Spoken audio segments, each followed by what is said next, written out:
Hello, hello, hello. Happy Monday, ladies and gentlemen. Welcome aboard. Welcome back to the channel. Glad to have y'all here for a schedule readjustment Monday. Got everything shifted around. Apologize for all the confusing scheduling of the streams, but we are here. We are live in an A320 Sharklet in a Cactus U.S. Airways livery. Absolutely love it. Never happened. Wish it would have looked absolutely epic with the Sharklets out there. But I figured we can find the 321 a lot. Let's mix it up. Let's do a little 320 action. I was going to do the Vision Jet first this morning. If you're in the Discord, you've been following along, you know what's going on. But basically, because I'm going to be flying out here on my next trip on a Wednesday, I took two segments, two short flights, two legs out of my trip that we're going to do in the sim just to help me kind of get back in the rhythm. You know, the last time I went to work, I would have graded myself about 88% on Airline Pro CJES. So we're going to sharpen that up here first today, and then later this afternoon we'll be back in the Vision Jet, maybe the 172, maybe a Caravan. We'll see. So stick around for that as well for BS Logistics this afternoon. Hope everybody had a wonderful weekend. Hope you are all enjoying the holiday season as it is fast approaching, and actually we're pretty much in the middle of it right now. So Milltown, good to see you. Fernando, A. Nick, Phoenix in the house. Oscar, Al W. What's up, my man? Al, what's going on with the weather, man? 78 degrees, 75 degrees, 70 degrees. I went fishing. The fish don't think it's 70 degrees. They still think it's wintertime. But, man, it's beautiful out here. Callie Simmer, out in your neck of the woods. Welcome, Callie Simmer. Hope you're having a wonderful morning. Gus Rodriguez is in the house as well. Good to see you. Slu Stavo. Bills Mafia celebrating a victory over the Detroit Motor City. Dan Campbell's. Fly USMC, Alexandra Bellini, and many more. Welcome in. Glad to have y'all here. Hope you're ready to get this show on the road. So what we've got in store for us, we're going to try to do these two flights by the book, by our SOP, by just, you know, doing things right, getting us in the Airbus mood, sharpen up the tack, right? Because we'll talk about a little bit in cruise, a couple of my blunders I made. Nothing crazy, obviously, from my last trip, but definitely had some rust. You know, you don't fly for a month, you're going to have some rust. So we're going to use the sim today as a tool and a edutainment device, if you will. So who's ready to get going? I'm ready. Let's do this right here. Have I checked out what? FS Labs. No, I haven't checked out the FS Labs, man. I don't think I'm going to.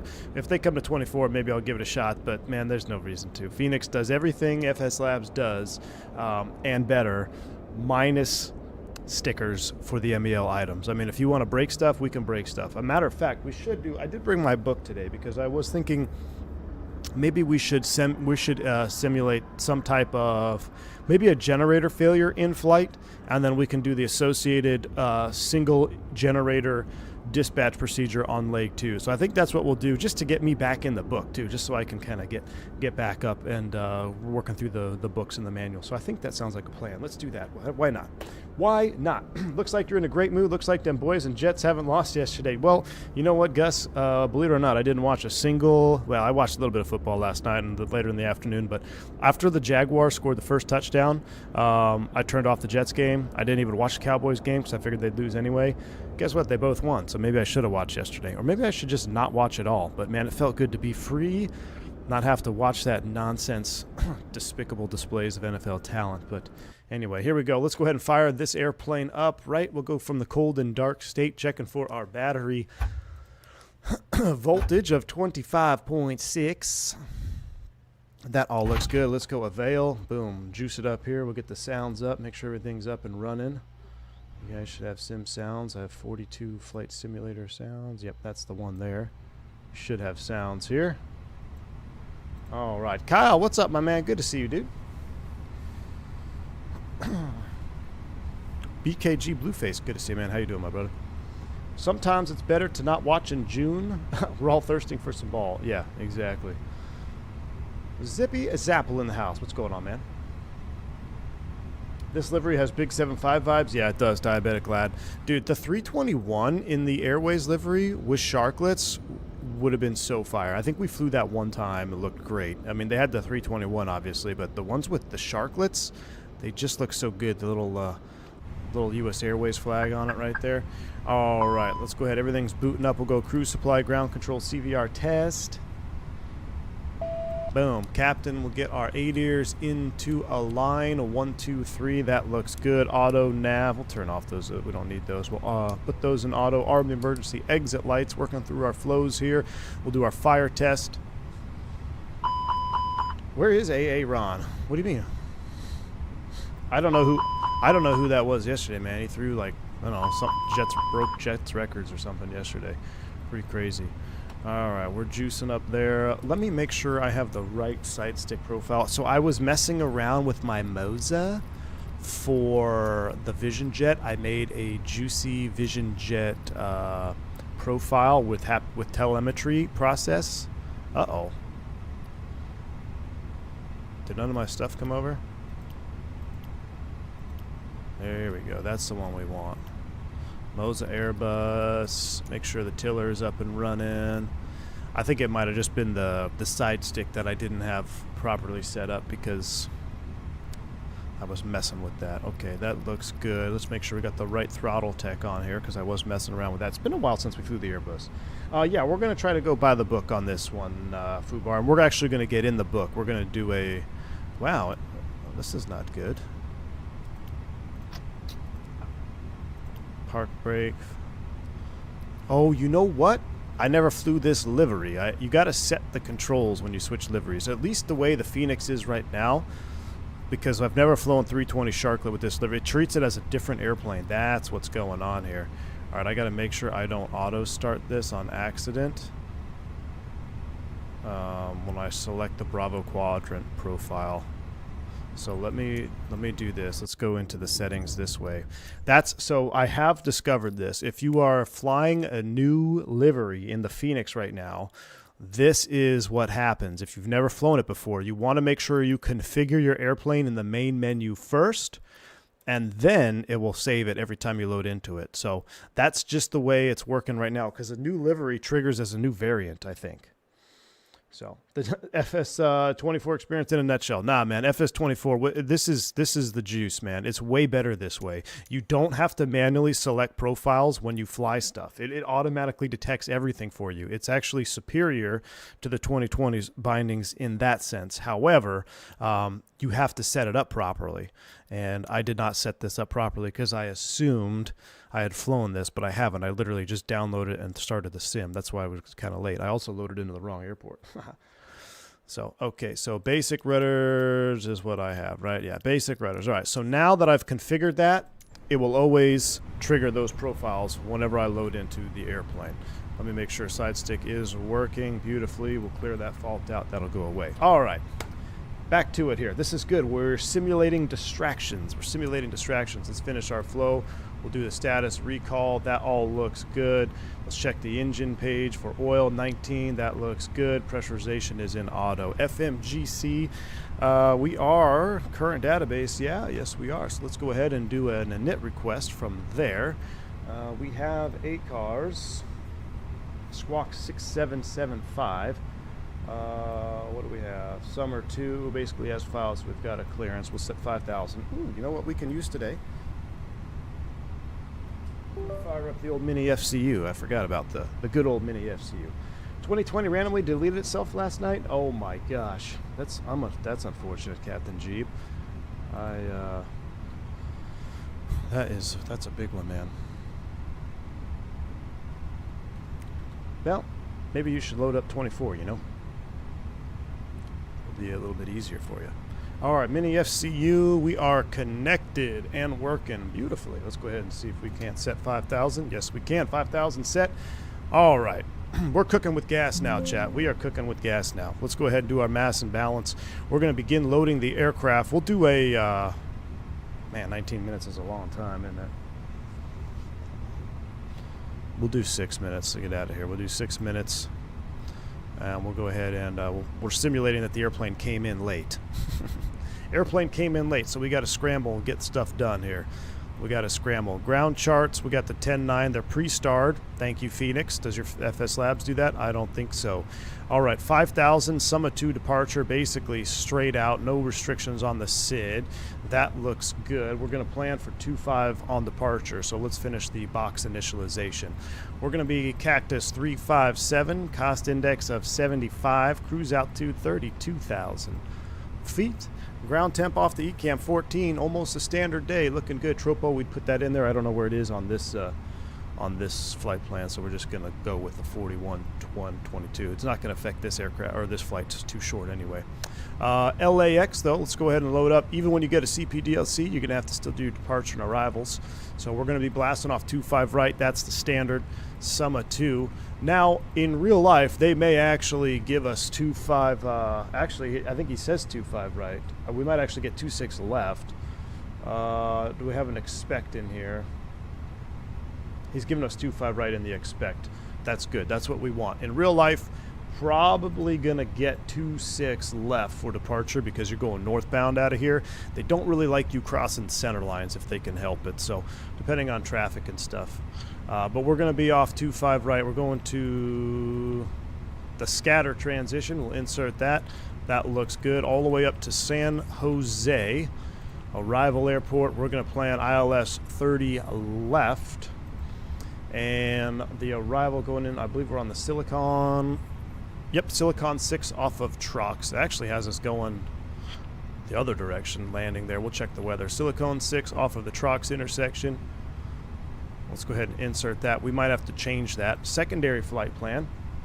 Initialization, LA to LAX. Whenever you're in a hurry or you're behind, that's probably when something's going to be abnormal. So let's make sure we do all of the preparations that we need to do here. We pop one, we'll come back to 2.5 right. It's longer than 2.5 left. Secondary perf data, we'll scroll it over. I don't know what it is. I'm going to put 200 in the DH though. I think it's like 300 or 211 or something. We'll put 200 in the DH. We'll zero out the winds. And we'll put the temperature in there, and we got a magic barrel ref ourselves. So magic barrel ref is 3015, not 6015. That's not going to cut it. 3015. Boom. That's going in the box. Uh-oh. What do we got here? Practicing distractions, you say. Well, Captain, there's a passenger who refuses to check their bag that doesn't fit into the overhead. Please help. Oh, and one of the lavs doesn't work. Have a great trip. That sounds exactly... That is very realistic, Callie Simmer. That is... are you sure you weren't a flight attendant in a past life? Because that is basically what would happen when you're behind and you're trying to catch up for go-home day. That's exactly what happened. Well, let's go ahead and remedy that. Let's go ahead and let's tune to operations.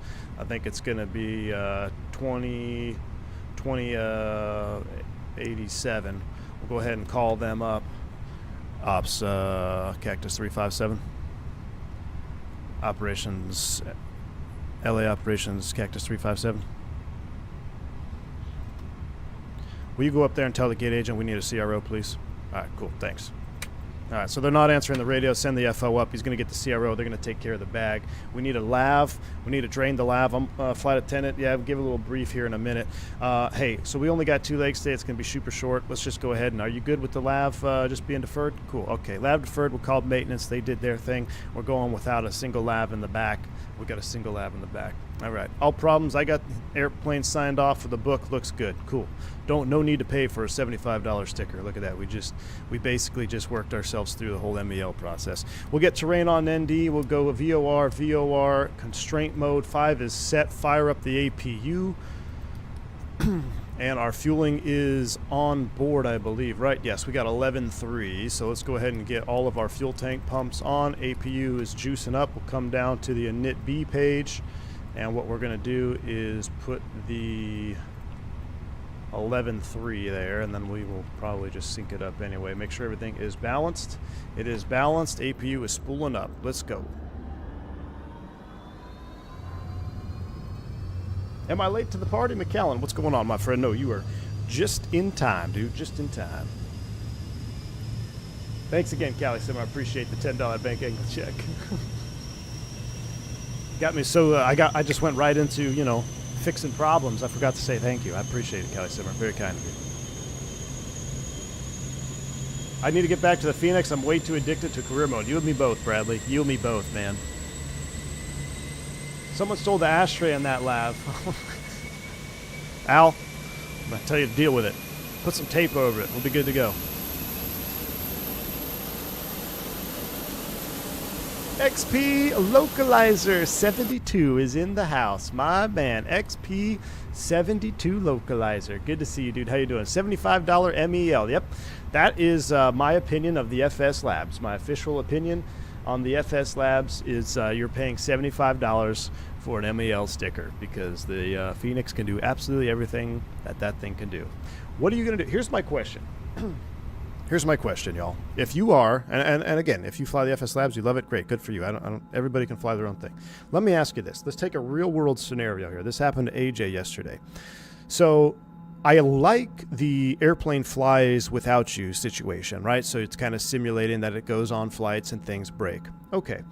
So let's say you have 4 hours to do a flight. You just got off work. You go home, like, all right, got everything done.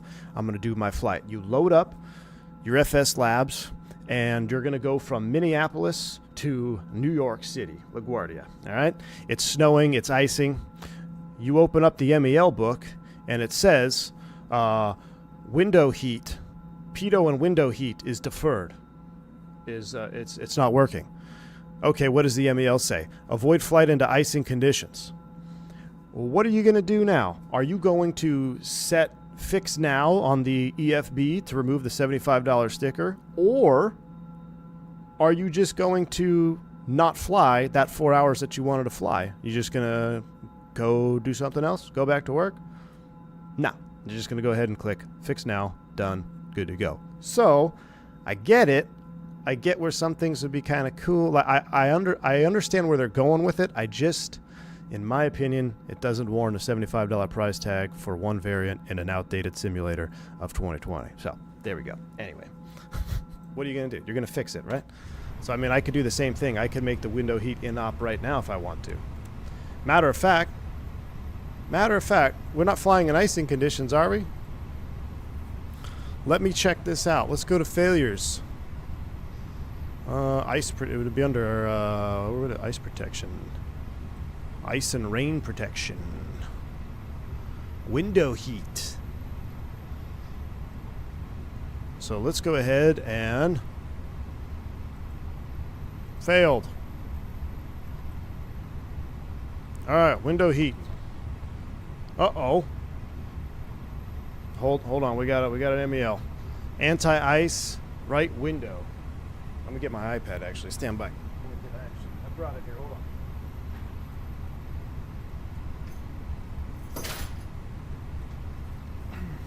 All right, let's look this one up because I'm curious. We're all ready to go. This is how it would work in real life.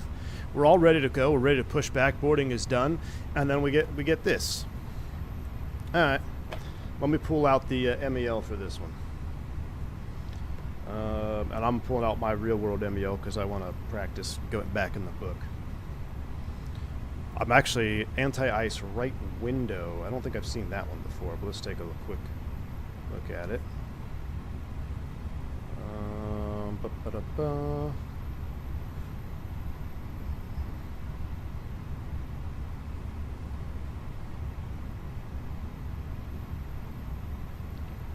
Window heat. The push button switch. Lateral window and sliding heating systems.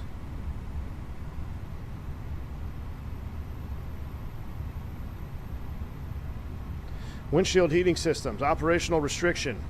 Apply MEL 229901-1. Dispatch, we got 2 installed, 1 required for ETOPS. Maybe an operative provided by airplane is not operated in known or forecast icing conditions, and approach minimums are downgraded to category 1. Adjacent, now we got to put a little sticker We'll put our little $75 sticker up here. It's going to go right here. It's going to say MEL 229901-1. The $75 MEL that you get with the labs, it doesn't actually I mean, it depends on the operator, I guess, but they're just plain in-op stickers. If you want to split hairs, technically the MEL number should be written on the in-op sticker. But we write them manually, so we put the MEL up there, and you'll write 229901-1. That way I can confirm when I look up here that, okay, that's the proper MEL, and I'll look at it. So we've got one in op now, Cat 1, probe window heat. What's the forecast for, let's take a look at it. Let's see if we can go. Let's take the, hold on, AOPS, Cactus 357. Cactus 357, go ahead. Hey, can you send maintenance back up here? We got a question about an MEL. Cactus 357, roger that. We'll send them on your way. Before we do that, I'm going to EMER clear the side stick. Oh, no. Oh, no. Don't want to do that.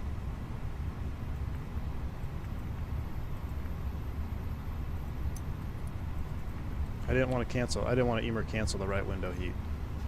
Oh, well. And I did that. What's going on here? Okay, so that's in op. Let's take a look at our forecast for San Jose. I think it was actually cloudy. Yep, we're late. It's going to be a maintenance delay. So the arrival, San Jose, 12 degrees, no forecast icing. So let's go. You good? Yeah, I'm good with it. All right, let's go ahead. We're going to go with it broken. So let's go ahead and get the APU bleed is on. Seatbelt sign is coming on. We finished up loading. Let's sync everything else up here. We're going to go ground cervices, mass and balance, send to McDo, ground cervice. We're going to close up everything. Disconnect from external power. Remove the GPU, remove the jetway. Let's go to our takeoff. We're going off 25 right. Sync, calculate.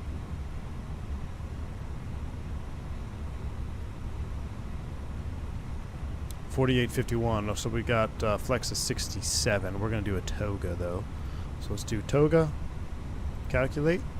43, 46, 47. We'll send that to McDo. Beautiful. We'll come down here. Weights check. Hour 23 extra gas in case we get icing conditions. 43, 46, 47. Flaps 1. Boom. Good to go.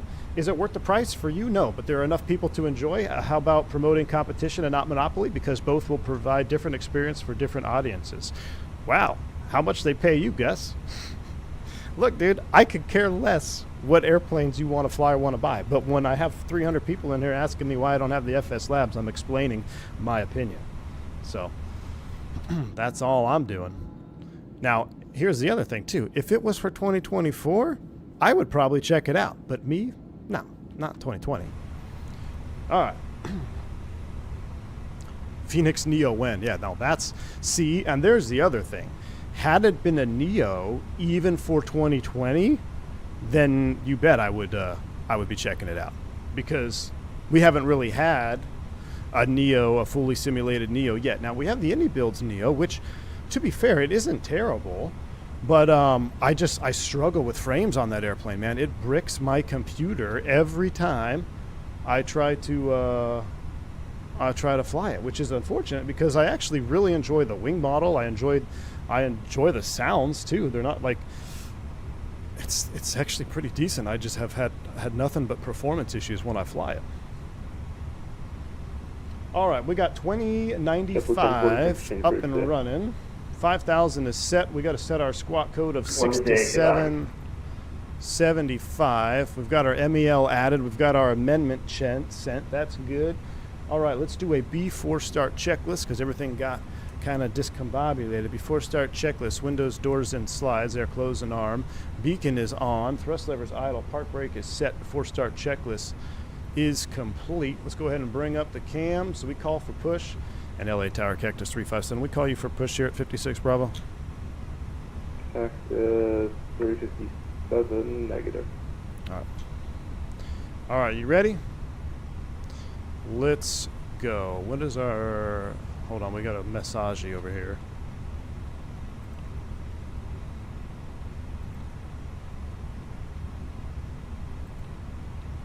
We got our final load sheet.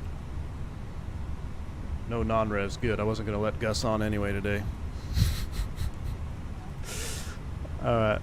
Let's go ahead and connect the tug. Start the Z connection. Make sure no one's behind us. Sounds like someone is not behind us. Good.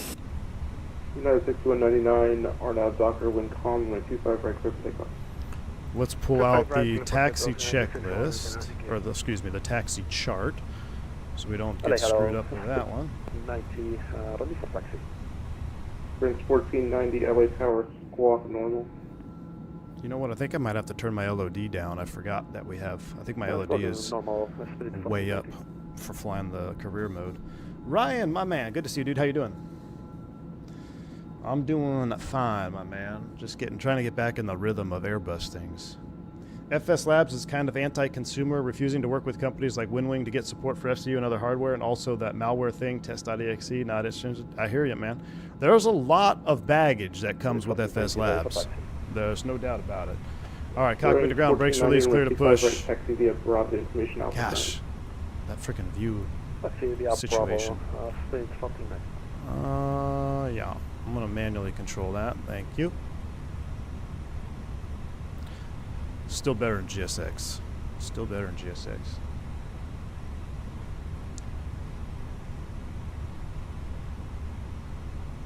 Dan said Cactus 355, you're clear to start engines. Roger that. We're going to do it after push, though, because I want to take time to listen to the juice. All these Airbus product debates about here just wanting an L1011 and DC-10. Me too, man. Me too. Me too. I can't wait for that L10. Flying the A300 yesterday, was it yesterday? 2 days ago? Makes me more excited for that L10 because I'm hoping it's going to be a standalone product because that A300 flew flawlessly yesterday. Flew absolutely flawlessly. Should be a beautiful climb out for you, Captain. I'm hoping, Callie Simmer. Cockpit around, brakes set, clear disconnect. Show me the pin up front. We're starting engines. All right, so look at this. We're not going to start. Can somebody tell me why we're not going to start right now? Look at our accumulator pressure. Our accumulator pressure is not in the green. So we want to come up here. We're going to go juice it up with the yellow electric pump. It's going to pressurize. United 6199, friction improved. There goes our accumulator pressure. Now we can go ahead and start engines. Engine mode to ignition start. APU bleed is on. Turn in one. Shh.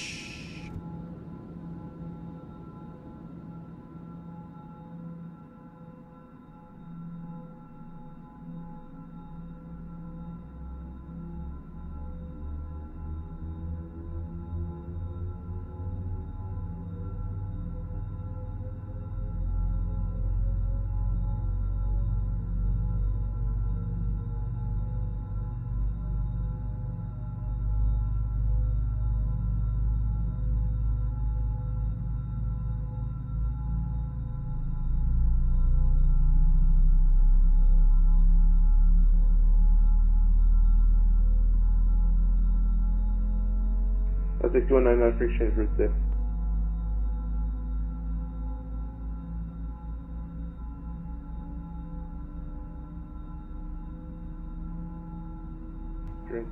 United 6199, friction improved. So in all seriousness, those that do fly the labs, what are the sounds like? I'm actually curious because I haven't really watched any videos that have like sounds. How are the sounds? I know the model looks decent. It doesn't look bad with the model. The textures don't look bad. They don't look as good as the Fenix in my opinion, but they don't look bad by any means. What are the sounds like?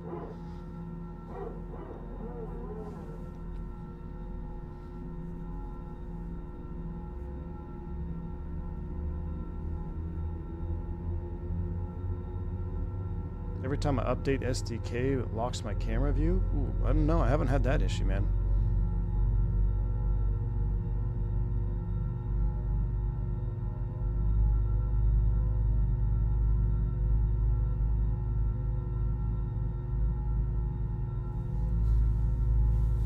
Blackbox said he likes the Fenix sounds more and he's flying the FS Labs exclusively right now.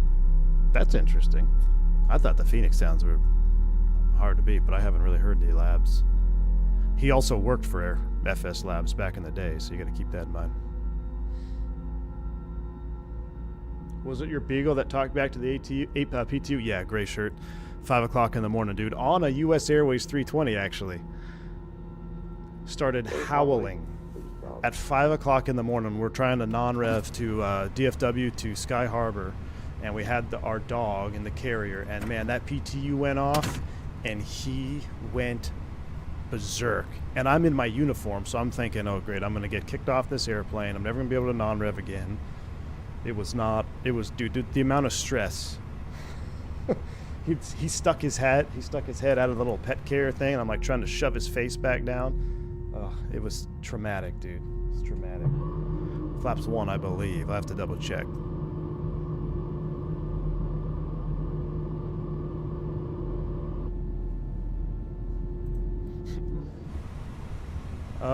Flap 1 down 0.3. We just got a memo reminding people do not sit trim like that, because that's not the proper way to set trim. You really want to set trim by looking at the trim wheel, so it'd actually be about 29% CG set. That is correct. Let's do a flight control check though, because I've been messing with the flight controls. So full up, full down, neutral, full left, full right, neutral, rudder, full left, full right, neutral, auto brakes max, takeoff config check. That's going up, auto, on, TARA, status check. We got side stick, which doesn't matter. That's not true. Right windshield and right window heat are in op. We've got the MEL. We're good to go. Let's take it to the top of the alley. We'll call tower. Lights are coming on. EPU's coming off. After start checklist. All right, engine anti-ice is off. Yellow electric pump is off. Rudder trim 0. After start checklist is complete. We're going to roll up here to the top of the alley. We'll give him a call. Key 6, Bob Man. Good to see you, dude. How you doing? Airborne Geek says, I doubt you'll get an honest answer. Everyone is biased towards their favorite. Objectivity is missing. I agree. That is a factual statement. FedEx maintenance apron is cooking 1073, ready for that. FedEx 5, Echo 0. Instruction FedEx 5, X-ray Charlie, always powered. Why do you TAR on the ground when taxiing? Because Iveo Premium requires it. LA Tower, Cactus 357. We're spot 4, Charlie 8 Alley, ready to taxi. We're not spot 4, technically. Charlie 8. 357 LA Tower, runway 25. Like I bet sorry, runway 25 right, taxi 6 round out, mission Alpha current. Alright, 25 right, I believe that was Bravo. We have Alpha for Cactus 357. Couldn't quite hear him. I think he said Bravo. Okay, so Bravo is the second one. So we're going to Bravo. Here we go.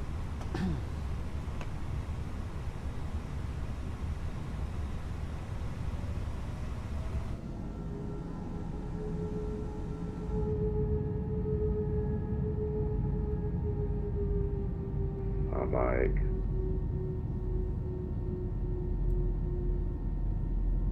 Thought it was us. Love that little wing flexing out there. Alright, we're going to make a left turn on Bravo. Clear left, clear right.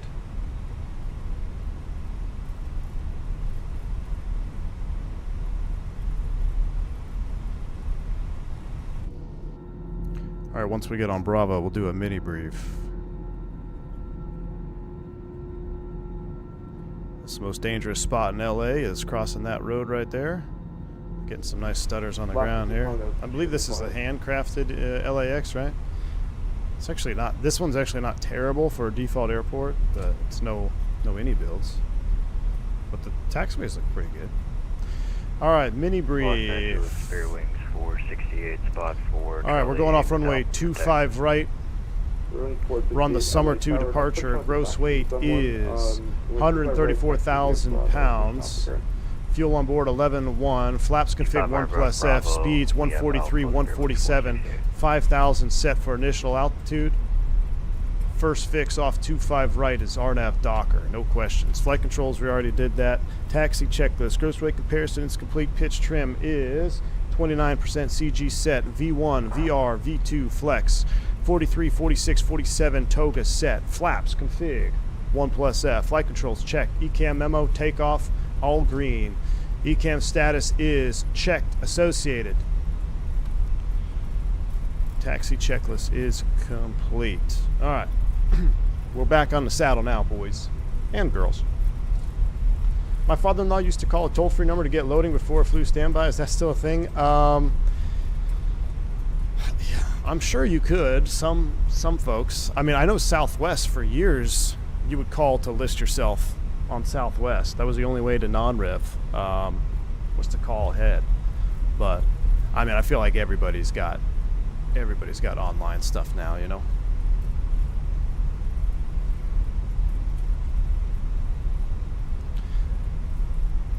XP, I'm curious, my man, are you picking up the FS Labs?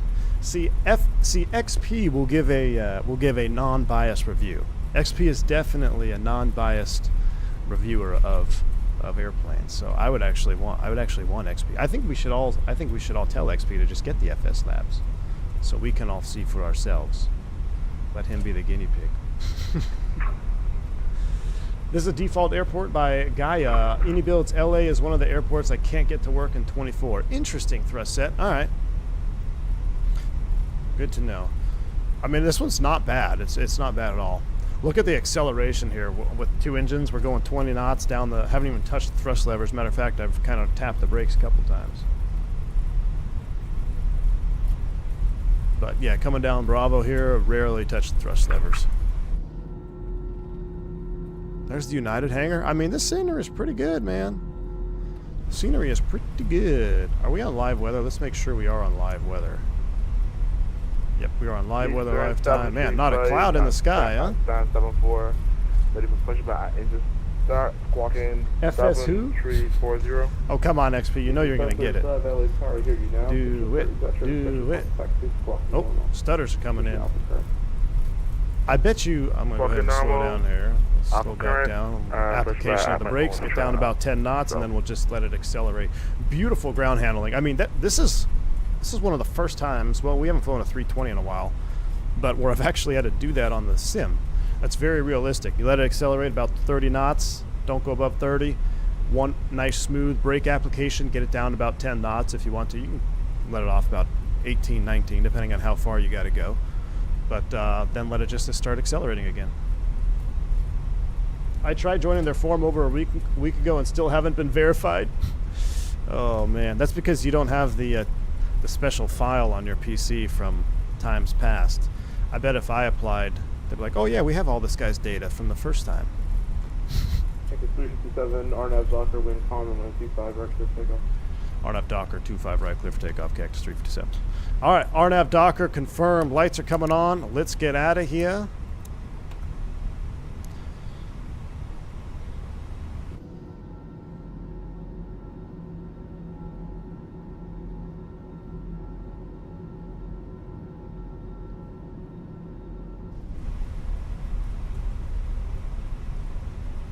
Let's see if I can get a 320 line up.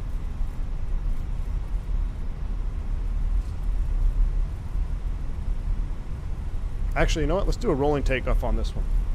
Let's do a rolling takeoff. Let's get those yogas in chat. Who's ready? Let's get that nose wheel pretty much centered. Spool them up 50. Chrono's on. Takeoff. Yoga.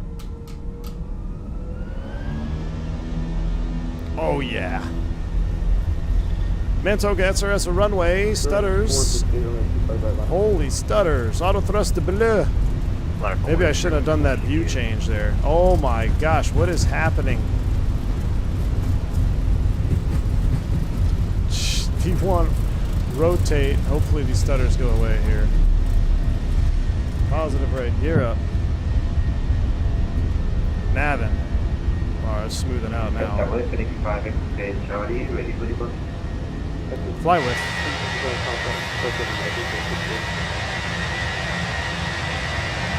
Alright, it's recovered itself. I think that last minute view switch.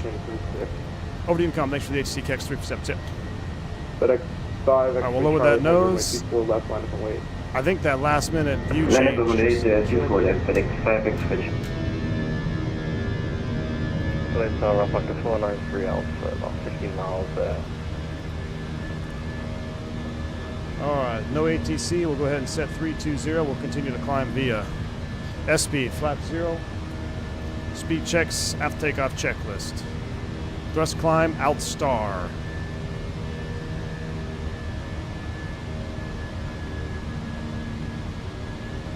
There's a restriction, thrust climb, climb. Up we go. Trying to stay in the cockpit for this one mostly since we're trying to do realism mode here. Welcome to handcrafted airports. I hear it, man. And I think I might have to lower my LOD. I think I had it way up as well, which does not help. I'm gonna turn the sim down a little bit. Speed alt star, 4 for 5. And we went through that one. Thrust climb, climb, continuing up. 12,000 is the next restriction.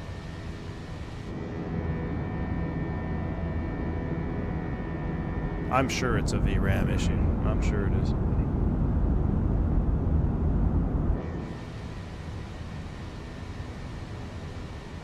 $50.90, baby. $50.90. And we'll reset the chrono here.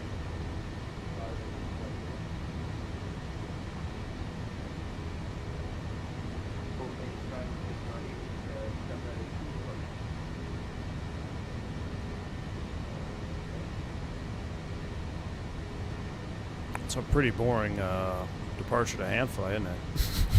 Literally straight out. Haven't done a single turn. All right, autopilot 1 is on. After takeoff checklist is complete. We're back. Everything is looking good now.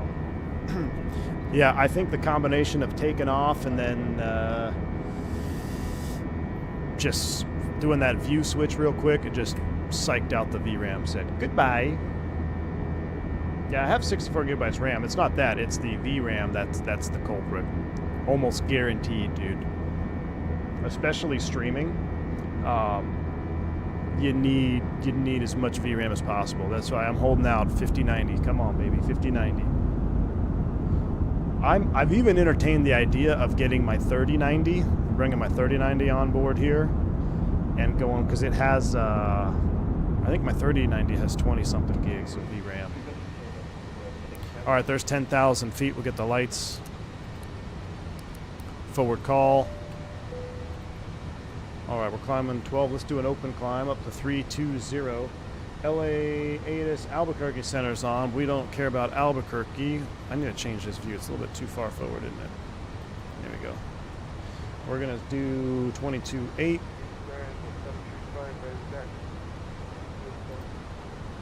All right, out of 10,000 feet, a couple other things we're going to do. We're going to do secondary, copy active, radnav, nothing to delete from there. Progress page, we're going to put San Jose. These are short flights. Got to stay ahead. 258 miles to go. That looks good. We're open climbing on the summer. Oh yeah, she's smooth as butter now. Smooth as butter now, but we do have sun from this side. So let's go ahead and fix that. Get the realism mode on here.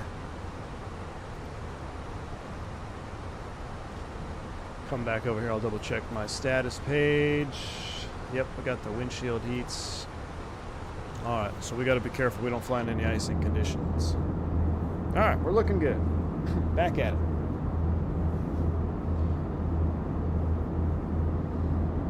What thrust controller? Chocolate. This is the Throttletek A320 Flightbox. Done some dedicated videos on it.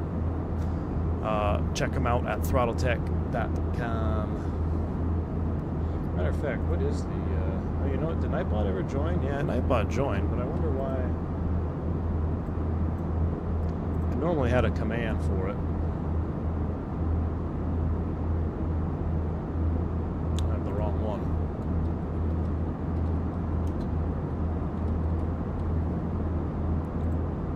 So I have the big one, but they have the mini. which is the best bang for your buck as well, which I believe Team Vodka has. I think he's in the chat floating around too. But the reason I have the full-size one is because I use this for real-world training, and I needed I wanted the muscle memory. So, but the Mini, you lose the parking brake, rudder trim, and then the flaps and everything are moved into a different position. They're just moved forward a little bit.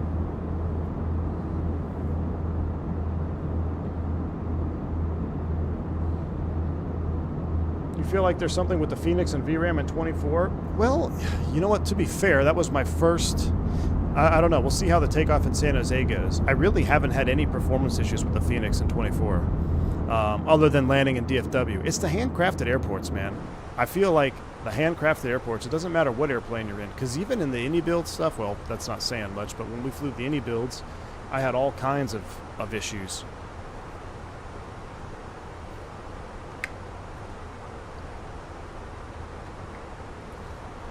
McAllen says Throttletek shipped today. Oh, fantastic, man. Fantastic. And that's also true. Rick is correct. The Fenix is still technically experimental, you know. All right, there's 18,000 feet. Standard set STDs for you, me, and Zippy Zapple. We're all good to go. I tell you what we're going to do. We have to set up our generator fault. Let's do that, because that'll be a good exercise. Let's turn on our ANR, noise canceling headphones engaged, put them in medium mode. Be flying in medium mode on a classic 320 for sure.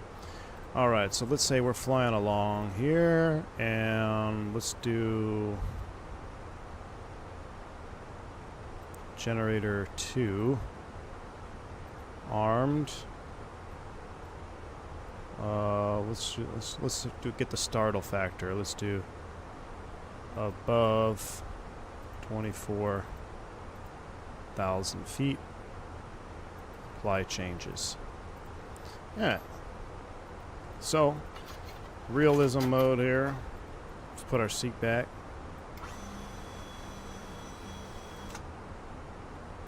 iPad's probably going to be on that page, something like that. Sitting way back, sipping on some coffee, talking about how this is going to be a super long day. Got to lick those RAM mounts. Katko, what's up, man? Good to see you. Yeah, we don't have RAM mounts anymore, thank goodness. Actually, I should change that in the EFB. Ours are mounted. Ours are hard mounted, all of them now. We used to have them, but I think they're all retrofit now.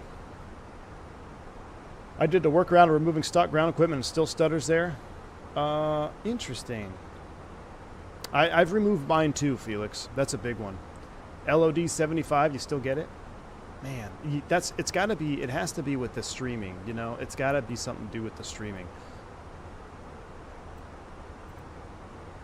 Captain Simp Tom H, thank you for the $5 super chat, my man. I appreciate you. Thank you for the support. FS Labs is good, though. Top quality aircraft, sounds, textures, malware, flight dynamics, failures, structural physics, you name it, it's got it. Captain Tom, thank you for the $5 super chat. Yeah, it's got it all, man. From malware to structural physics. It's got it all, man. It's got it all. Look, bring it to 24. I'll give it a check. I will check it out. Even hot, does it have hot chocolate, though? Any tips to avoid floating the landing on Fenix? I am struggling. Might be because I'm using left-handed side stick. Has been a struggle I've been in for 10 years. Airborne Geek. Okay, so first and foremost, is your side stick, what type of side stick are you using? Is it calibrated right? You don't want to have like a, I've seen this before when I switched my side sticks where neutral was actually slightly nose up. And I never saw this before, but I noticed it. Oh, hold on. Stand by. Okay, realism mode. What's going on? Thrust lock. All right, let me just throw the tray table. Let's stop the climb. As Center Cactus 357, can we stop the climb here at 240? We need to work out a problem. Cactus 357, Roger. Do you need any assistance? Negative, not at this time. All right, thrust lock, master caution, engine 2 generator fault. All right, we have thrust lock. I'm going to move the thrust levers so we can stop this. I'm going to move them manually. Let's bring them back right about here. We're just going to, we don't have to be ripping. Okay, electric Gen 2 fault. I'm going to start the APU. We're on generator 1. Let's get the APU up and running first. We're doing an assisted generator start. APU's coming up. All right, electric Gen 2 fault. Gen 2 off, then on. All right, generator 2, confirm, off, then on. If Gen 2 fault, or electric Gen 2 fault, if unsuccessful, generator 2 off. We have no recovery of generator 2. Generator 2 off. Confirm, it's off. Clear electric, clear electric. All right, auto flight, auto thrust off. All right, clear auto flight, clear auto flight. Status, stop status. Let me see if I can rebuild my auto thrust here. Auto thrust is armed. We're back into speed. Auto thrust is now active. All right, we got a generator fault. We don't have a land ASAP message. There's really no other things we can do. I've already got the APU spooling up. Let's go ahead and, you good with continuing? Yeah, let's keep on going. We'll notify maintenance. All right. And LA Center, Cactus 357. We can resume our climb now. Cactus 357, roger. Continue climb, flight level 320. Do you guys need any assistance? Negative. We're talking with dispatch now, but we're good to climb. All right. Good deal. ATC's been taken care of. We have some status page we need to go over. Left side stick, that's fake news. Right windshield heat, right window heat, that's on our MEL. Generator 2. All right, clear status. Clear status.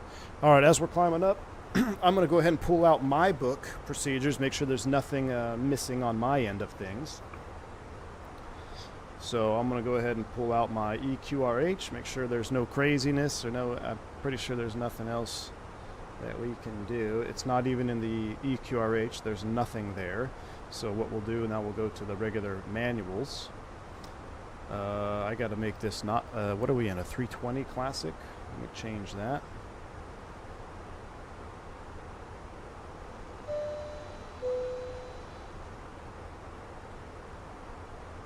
Change it to a 320 Classic. Now let's take a look at the book. Humzers, welcome to Commercial Pilot, man. Glad to have you on board. Welcome into the Team Green, my friend. All right, now we're going to search for electric Gen 1.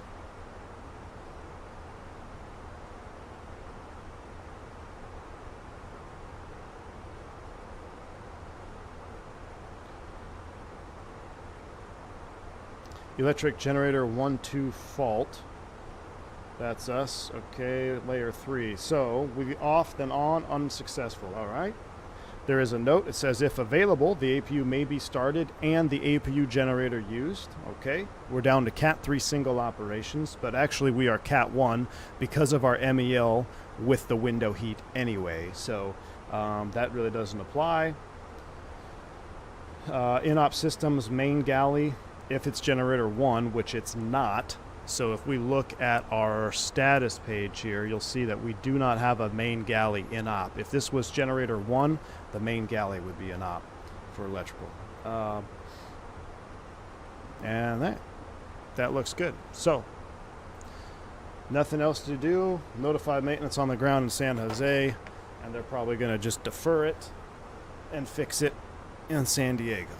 So, APU is up and running. If I bring up the electrical page now, you can see that we have a perfect split load. We got generator 1 is powering AC bus 1. The APU generator is powering AC bus 2. We're not using any pneumatics, so that looks good. What was that?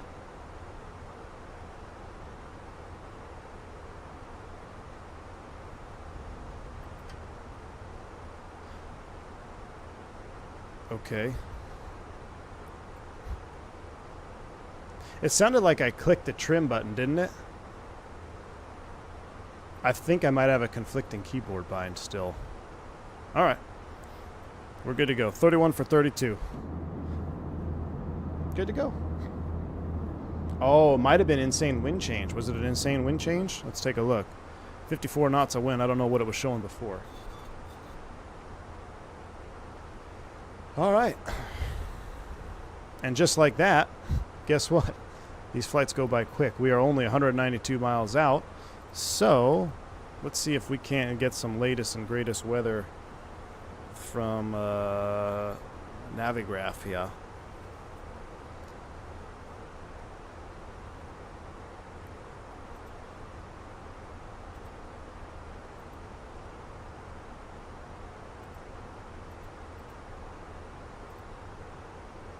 I'm gonna make this bigger here.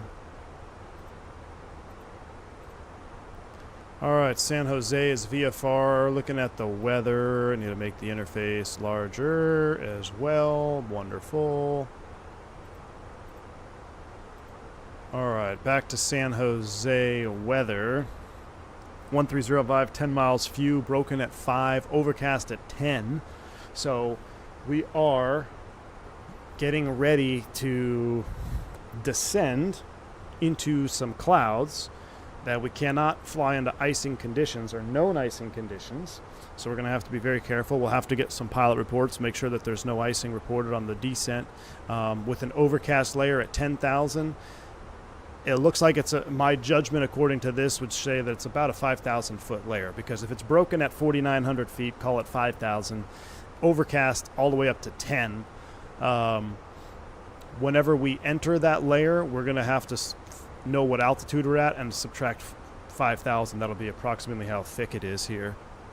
So we'll keep that in mind. Temperature on the ground is above freezing, so we know if we keep descending, in the worst case scenario, say we fly into some inadvertent icing conditions, we need to exit them. In this particular case, getting to the ground or landing will get us out of the temperature. Now this gets a little bit tricky when the ground temperature is, say, 3 degrees Celsius or 0 and you enter icing. Going down is not going to fix your problem. You're actually going to have to climb or 180 or a combination of both to get out of those conditions and go fly somewhere where there is no ice. But that's just our kind of a last-minute bug-out strategy. 3015 on the ground, winds are 130. So yeah, we probably are going to change this around. We're probably going to land 1-2s. So we'll probably plan for 1-2 right. What do they got? 1-2 left, 1-2 right. ILS, 1-2 right off of RTAC. We're going to pin that one. And the star, we're already on the Silicon 6. But we're going to have to change, make sure it goes out to hitter. So we've got some work to program here. Let's go ahead and, well, I guess it's a short flight. Let's go ahead and turn the seatbelt sign off real quick. You're now free to move about the cabin. Going back to this. So we need to change our box around. ILS 1-2 right, approach via, no via, off the Silicon 6. Make sure I loaded that right. Trox, yep, all the way down to hitter. So looking at our flight plan, basically just in hitter, that looks good. A manual leg, disco to RTAC, wonderful. That's in the box. Progress, we got San Jose perf data, descent. We're going to do 7-8 and 320 knots, not 336. That looks good. Next phase, the Barrow down there, which said 3015, right? 3015. Nope, that's the wrong Barrow. 3015. See, this is why I like to do this. At least I can see the Airbus again. 3015. Temperature is 1-2, and the winds are 130 at 5. Going back to our approach chart for the 1-2 right ILS. Straight in 251. Checks. Doesn't look like a weather change on VOB, but right as you went to overhead, something clicked. Yeah, I'm going to have to check that out, Carol. Thanks, my man. I appreciate you. Is there an altitude limitation on APU start? That's for battery start only, Tanner, and it's like 20, I want to say it's 28,000 feet, maybe lower. But yes, so it's very important that you understand the difference between a battery start on the APU and a generator assisted start, because if you're flying along, let's role play that same scenario here. We're flying up here at 32,000 feet. Boom, everything goes black. Generators offline, both engines, generators are gone. Or some type of electrical malfunction where you do not have generator power. If you reach up here and start the APU right away on a battery at 32,000 feet, you might have just signed your death wish. because if you do that, that APU attempting the battery start at this altitude will probably fail, it will probably freeze, and it will also take away all the juice that you have to power up your instruments for flight controls. Remember, fly-by-wire. Even though we have a direct law backup, you still need electrical power to send signals to the flight control computer. If you have zero electrical power, you're a dead stick. I don't care if you have hydraulics or not. You need some form of electrical power. Now, Sharp brings up the rat for the bus. Correct. But remember, if everything went black, boom, real quick, it takes approximately 7 to 8, sometimes 10 seconds for that rat to fully come up to speed and provide emergency electrical power. So if you just panic and go, here, I'm starting the APU before the rat is fully up to speed, it'll actually say fault up here if you go test. So when you look up on the overhead, you're going to have a bunch of lights, and you're also going to see rat electric power. That's going to say fault because it's not spun up to speed. And if you panic, like, oh my gosh, the rat's even faulted, we have zero power, I'm a complete dead stick, you go to start the APU, now you're really a dead stick all the way to the ground. So you got to wait, you got to slow your roll, right? Just like you said, slow your roll, wait for the emergency generator to come online. Now it's providing some emergency electrical generator power. However, you still don't start the APU until you get back down to the APU start altitude, which it would be displayed, and it'll be on your EQRH for a battery start, which I believe is 28, 26, somewhere in there, mid-20s, all right? How often do you use crank? Can you tell a little about it? The crank on the engine mode selector, that is for a ventilation process. So what's cool is the new Neos, the new Airbuses, the Neos, even the CEOs will do auto crank for you. So if there's a failed engine start and you can't do an auto crank, then you would do a manual crank of the engine. So either a maintenance procedure, or you're doing a manual engine crank because you've had a failed start and the auto crank isn't working. Maybe you had a tailpipe fire, or you had a electrical loss of power during engine start, and you've got an issue now, and it didn't auto crank, so you would have to manual crank. And when you move this to the crank position, what it does is it's going to run the starter, but it's not going to put in fuel. It's not going to power the FADEC. It's not going to give you fuel or ignition. It's literally just going to run the starter motor, and what that's doing is going to do two things. It's going to help clear out any unburnt fuel or clear out the fumes. It's also going to cool the engine because it's getting some airflow as it's cranking. However, your starter motor is now getting hotter, and you got to be careful of your starter motor limitations. So the crank mode, while it's very useful and it has its place, it's rarely used even in a abnormal situation, because depending on how abnormal it is, you will still get an auto crank in progress. So not too long ago, leaving LA, ironically, we had an auto failed start. The FADEC detected that it was going to get too hot, so it aborted the start and it said auto crank in progress. In that case, you just sit there and you watch it auto crank, you watch it ventilate, you watch the timer, you set the timer, and then you do another manual start after that. But if that auto crank process failed for some reason, then you would do it manually. So it's there for abnormals, but even in most normal abnormals, it'll automatically crank. Clear as mud?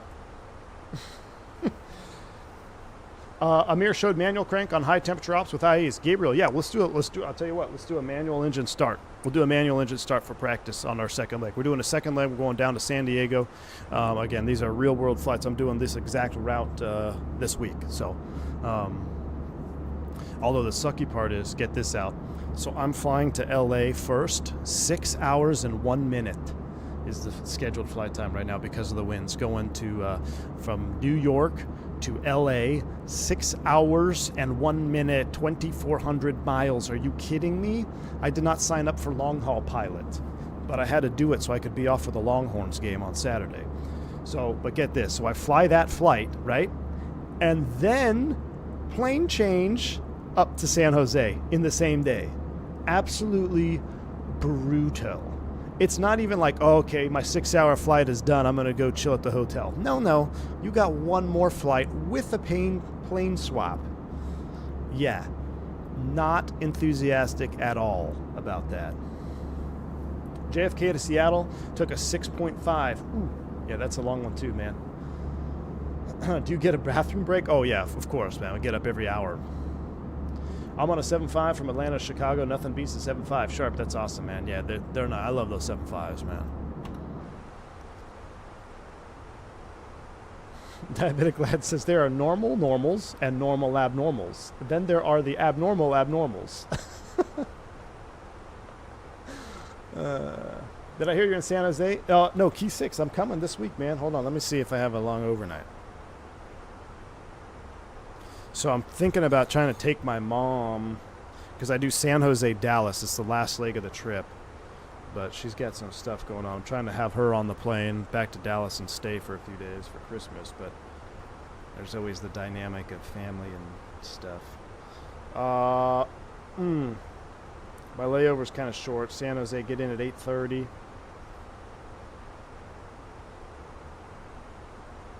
I'll hit you up on Discord, man.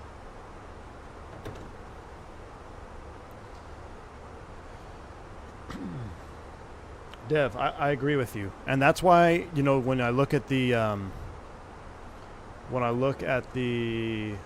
long haul stuff for these XLRs, going super long haul, I'm like, why are we doing long haul on narrow bodies? Let's see. Oakland Center advised to send via the Silicon 6. All right, we'll just send via the Silicon 6 auto ATC. I don't like that. Do you guys like that? I don't like this AI ATC telling me what to do when nobody's online. Let's descend via the Silicon 6. Bottom altitude for hitter is 4,000. That's what it is. Anytime I leave the EFB, my mouse goes crazy. 4,000, sit. And we're going to just maintain our speed. That's fine. It's supposed to be at 280. We're a little bit fast. There is a decel dot just before truck, so it'll work out. I've done Boston, LA on the narrow body. That's the definition of brutal. Yeah. Well, Cali. What's farther, Boston, LA, or New York? Boston would be slightly further, wouldn't it? Yeah, but I'm basically doing that. That's what's keeping me on the fence about the Expo. Not in the mood to go cross country in a 737. I know, Merc. I know, dude.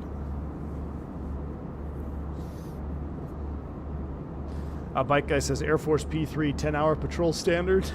4 10-hour days in a row for Pacific Patrol. Oh my gosh, dude. Pre-117, would it be even more brutal? What? Long haul? Oh yeah, long hauling on narrow bodies? Yeah, they would be, people would be getting destroyed with, if 117 didn't exist. The way that they're running long haul, the way they're running long flights now with narrow bodies, it would be so tough. All right, so we're minus 49, so it's actually too cold to accumulate ice here, but in our descent, we're gonna have to pay particular attention. Let me check my settings real quick of this. What do we got here? Metric, DCD, brake fans. I'm gonna keep the Dades on this airplane. Old US Airways probably didn't have auto switching, so we'll leave that off. But I'm going to leave the anti-ice on just in case. I'll be curious if we start seeing any ice accumulation on a window. Alright, approaching 10 miles to top of descent. Avoid icing conditions? Go into icing conditions. It says avoid flight into known icing conditions. So, you can still fly through clouds at minus 49C. The problem is going to be when we get down there trying to bust through that layer at 10,000. Good news is it's only the FO's window, and it's not an engine. Actually, an engine you wouldn't be able to go. All right, down we go. Marcus, yes. This is no, this isn't Javiation. This is MJV. That's slightly different, right? MJV is different. JetBlue Heathrow to Boston in a 321. Yeah, Caro, count me out, dude. Count me out. That's why guys are like, oh yeah, you want to do the Atlantic stuff, the ETAPs. No, not in narrowbody, I don't. Heck no, dude. It's got Mint service. I understand Mint would be fun. But count me out, man. If you cross an ocean, you should be on a wide body, period. If I was the director of the FAA, that's what I would mandate. Say, if you're crossing an ocean, whether it be the Pacific or the Atlantic, Gulf of Mexico, that's fine, narrow body, that counts. But if you're crossing any ocean, it needs to be on a wide body. Going Mach 7.8 westbound, I would lose it. Yep, me too, Andre. Remember the Tacoma plane is going from E6B to C-130J. Those missions will be pilot purgatory.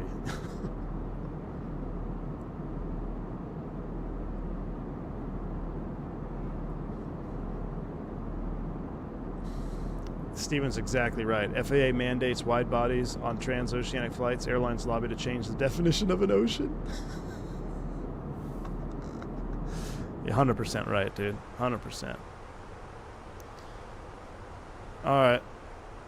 We're a little bit behind because we had that little decel there. That's alright. We'll catch up to it. Yep, Christoph RTX 4090. I love that split spoiler, man. That looks so cool.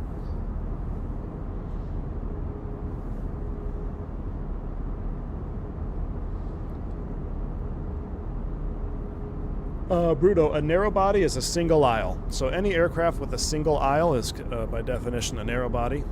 If you have more than one aisle, that would be a wide body airplane.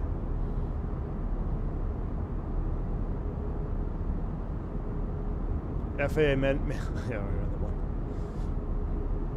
Only time I didn't mind narrow body over ocean was when I was on the Southwest rescue flight from Maui after the Lahaina fire disaster. Oh my gosh, yes.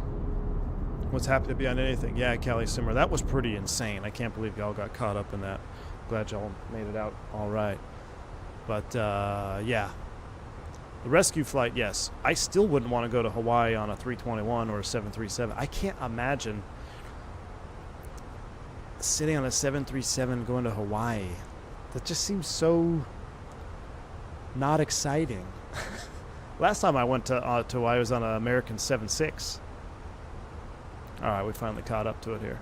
And we were in business class. Got non-revving with the wife before we had kids. It was actually a pretty neat story. So there was a massive ice storm that rolled into Dallas and shut down everything. The airport was shut down. Hundreds of flights canceled. Because when there's ice in Texas, nobody knows how to handle it. So we're like, wow, this flight's going to be canceled. But ironically, since it was a 7.6, it was coming in from Heathrow, so it actually, came in from across the pond. So it was on time. It came in, and it landed just fine. It didn't have any. Obviously had to get de-iced on the way out, but it was not affected by all of the local disruptions from the ice storm. So it was one of the few flights that left DFW that day, and it was wide open because nobody made their connections.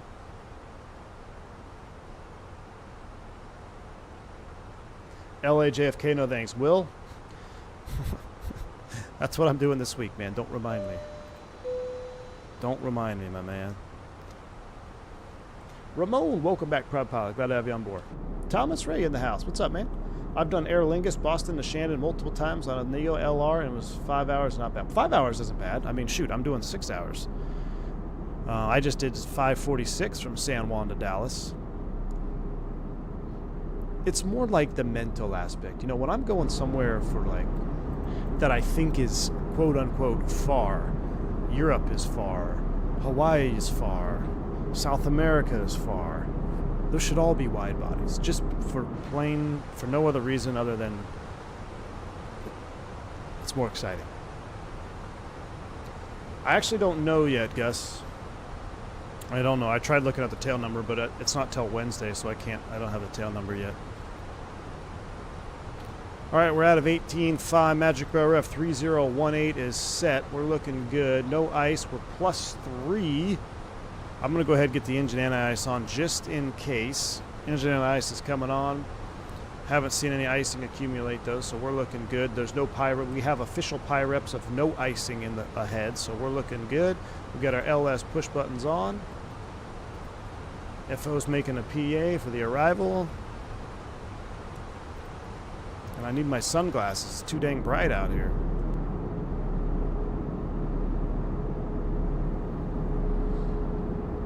Just go fly in Asia. They do wide bodies on 2. I know, Steven. That's what I would want to do, man. Imagine doing a 7.4 for 2 hours. Epic. That would be epic. I hope for a Neo at least it's less uncomfortable. I know. Did Lisbon to Toronto on a TAP 321 8-ish hours? May have gone crazy if I didn't upgrade to see the gate. Will. Yeah. I don't know how y'all do it.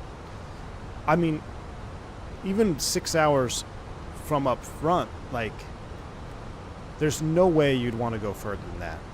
Because even though the Airbus cockpit is super roomy and everything, it's just, the crew is not augmented. So you're not going to have an augmented crew till you hit 8 hours. So you could theoretically go up to, 7.5 hours of flight time, because they're going to block you 30 minutes for block-in. 7.5 hours unaugmented, that's just a lot. That's too much, man. It's too much. Look at the cloud turbulence. Where's Turk at when you need them? I met people that did Boston, Hawaii. I thought that is nuts. Yeah, no thank you. So two of my buddies on the 777, and he showed me one time he was going SFO to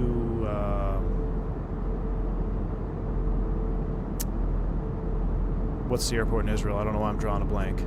Obviously before the war, before it erupted. He was going to Israel from San Fran. The amount of fuel they had on board was insane. It was like, I don't remember the numbers, but it was more than the max gross takeoff weight of a 321. Tel Aviv, thank you. Tel Aviv, yeah.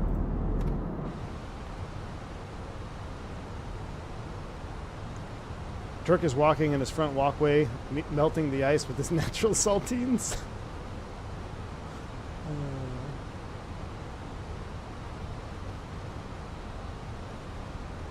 All right, we're at a 13. She's doing a good job on the descent here. Apples that are above 9. Things are looking good. Haven't spent any time in outside view. I tell you what, the 320 with sharklets still looks pretty juice. You know it? The 321 definitely, but a 320 with sharklets is no slouch. No slouch at all. Ice not detected. That's normal. That's good. That's what we want to see. Outer tank fuel transferred. Come down here, verify our transfer valves are both fully open. You're going to see that they're going to start dumping fuel now into the wing tank. That is normal. Always make sure both of them open up, because I've had that wing transfer tank fault, and when that happens, you are essentially directly into a fuel, declaring minimum fuel, because you're essentially losing 30 minutes reserve. A330 300 would be 130,000 pounds. Yeah, it's a lot. That's a lot of fuel.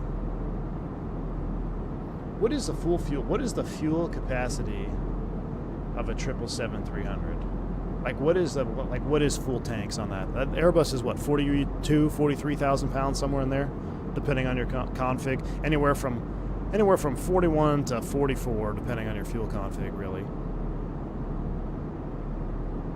But I wonder what a 777 full tank capacity is. When's your next career mode? I followed your advice. Use Vision Jet, pay for Grand Caravan. Holy crap, maintenance fees get it viable. Michael Kirk, this afternoon, man. This afternoon. We're going to do it later. Don't you worry. Yeah, we've got big decisions to make in PS Logistics this afternoon. Around 200,000 pounds. That's insane. That's fuel. Wow. 45 U.S. gallons. What's that times? What is it? 6.6. Is it 6.6 or 8.6? I can't remember. Getting ready to go through 10,000 feet. Let's go ahead and get our lights on here. Oop. We'll turn them both on since there's no San Jose, so we'll turn everything on right now. As we descend down, the next speed restriction, 240 knots. I'm going to go ahead and set 240 right now. Out of 10, we'll activate and confirm the approach phase. And we are looking good. Man, we got a whole slew of items here. Speed brake, ignition. We don't need a speed brake anymore. Let's go ahead and get rid of you. Speed brake, ignition, engine anti-ice, ice not detected. It is plus 11 now, so we are no longer, we're not even in icing conditions for sure. So we'll get rid of those. That gets rid of everything else. We are looking good. Getting some chop here. Flight attendants, please prepare for arrival. 305,000 pounds of fuel.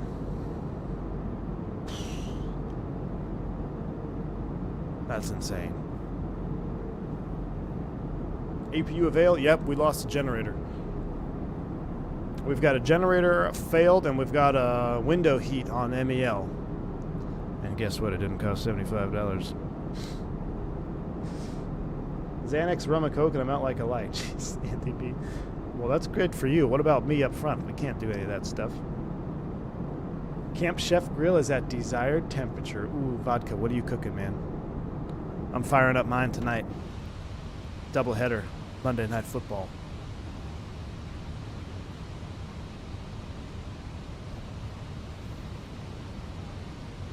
Oh, ribs? Oh, man, I haven't done ribs in a while. I know. I'm going to do ribs. I'm going to smoke out pretty much. After this next trip, dude, I'm doing nothing but using Camp Chef all week. I know, Tanner, we're missing the sticker.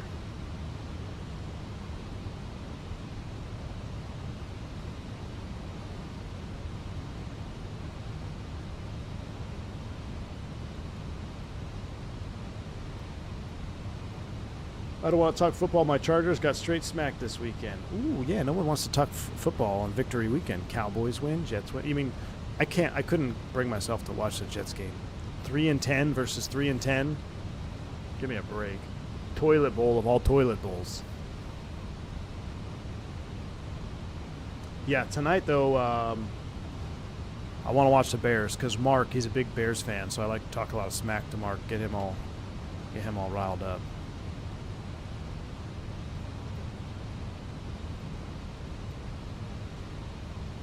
And we are looking good. We need to find the CTAF for San Jose.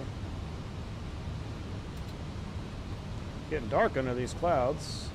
CTAF is 24-0.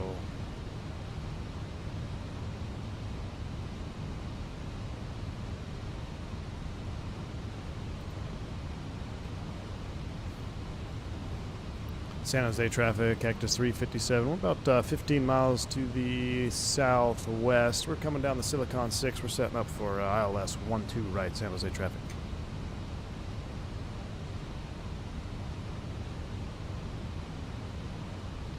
I've accepted the Bears season, but we have the opportunity to make the rest of the division's lives harder, so I'll take it. Niners windows closed, Steven? For real?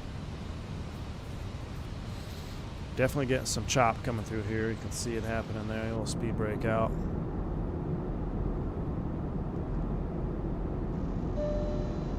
Man, this is a pretty thick layer. When did we enter? Like 10? Said broken at 5, so I'm hoping we break out here in the next 1,000 feet or so. Canadian, my man, 12 months, a whole year. Thank you for the support. Did you see it? My beautiful picture of my plane won't start in minus 25 for some reason? Altimeter was 3090. Wow, that's a high pressure, man. No, I didn't see it. Why wouldn't it start? Did you go out and tap on the igniter box? I've had to do that before in PT6. Literally, instructions from maintenance control. Yeah, I'm on the ground in Lubbock. I can't get it started. No ignition. Would you go tap on the igniter box? No, was I supposed to? I didn't know that was an authorized maintenance procedure. Yeah, go out there and bang on the igniter box and let me know. Call me back. See ya. Click. Okay. Well, and to his credit, it worked. Fired right up.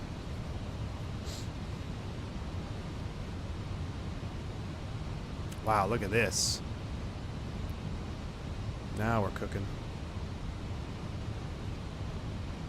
I wish I had the San Jose airport scenery that we had in X-Plane. Or not an X-Plane, what's it called? 2020.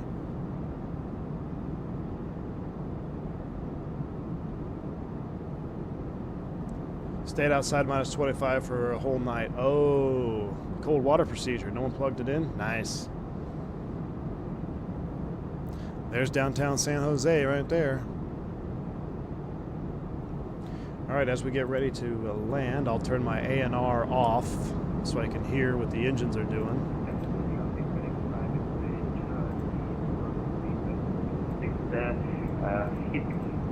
Kind of like how we got our starters to work in the dead of winter and hit it with a hockey stick. That is the most Minnesota thing I think I've ever heard. Go out there and bang on it with a hockey stick. I'm going to come straight back to 180 knots here, 180 on the speed. We'll go ahead and shoot a line off RTAC. 306, check, insert, boom, select heading. Line has been drawn. RTAC's at 1800. Let's descend and maintain 2000. Thrust idle, open, descent. A little bit of speed brake here. Help us get below that VFE next. There it is. Speed checks, flaps 1. Here we go.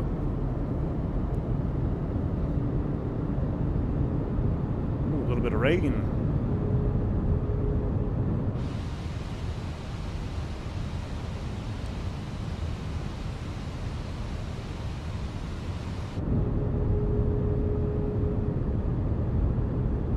If I have to bang on anything, I'm just going to go home. All right, A320 doesn't like 180. Clean, flaps 1, get flaps 2 in there. Now she's going to start coming down pretty good. Flaps 2, 180, speed brake help. Now she's going to come down. Got 357, turn right, heading 330. There's the blimp field. Is that Moffett? Where's Key 6? I need a tour of San Jose. I think that's Moffett Field, right? There's big blimp hangars out there in real life. Or is Moffett up here? All I know is the blimp hangars are around here somewhere. They look like massive launch tube things.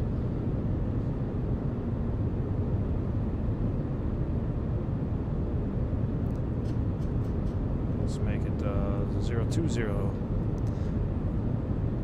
Oh, that looks so good. The only thing I don't like is like whatever this reflection thing is going on here, these little dots. I wonder how they're going to clean that up in the future. Yeah, that's got is that like ray tracing effects? Look at the sun over here though, just peeking through the valley. 30 miles to the southwest out of 8,000. We overflying Levi Stadium?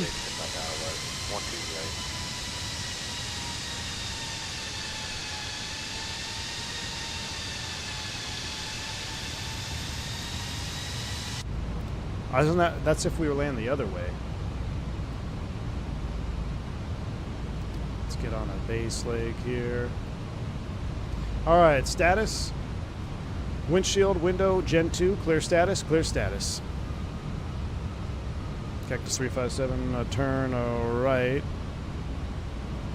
Heading 040.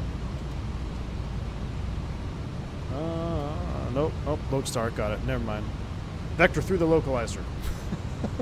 Vector through the localizer for terrible vectoring. Roger, roger.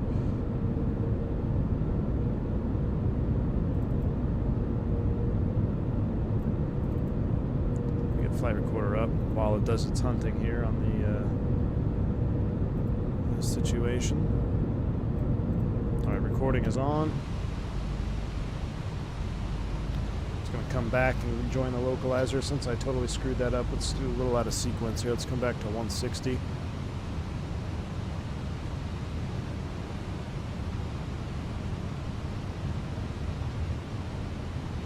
San Jose traffic, Cactus 357, just turned on the 6 mile final, 12 right, San Jose. Doing a little hunting action here.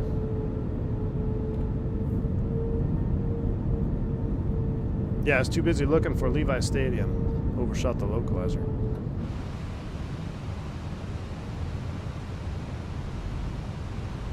Glide slope star, Loke star, 2,000 feet, managed speed, gear down.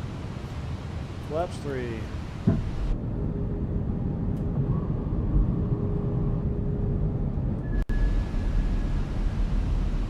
VF Phoenix minus 10 flaps, full landing checklist. So much juice. Landing check is cabin crew advise. Auto thrust, speed.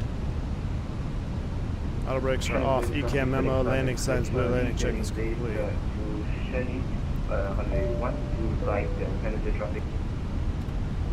Hurry up back there. You guys ready for landing?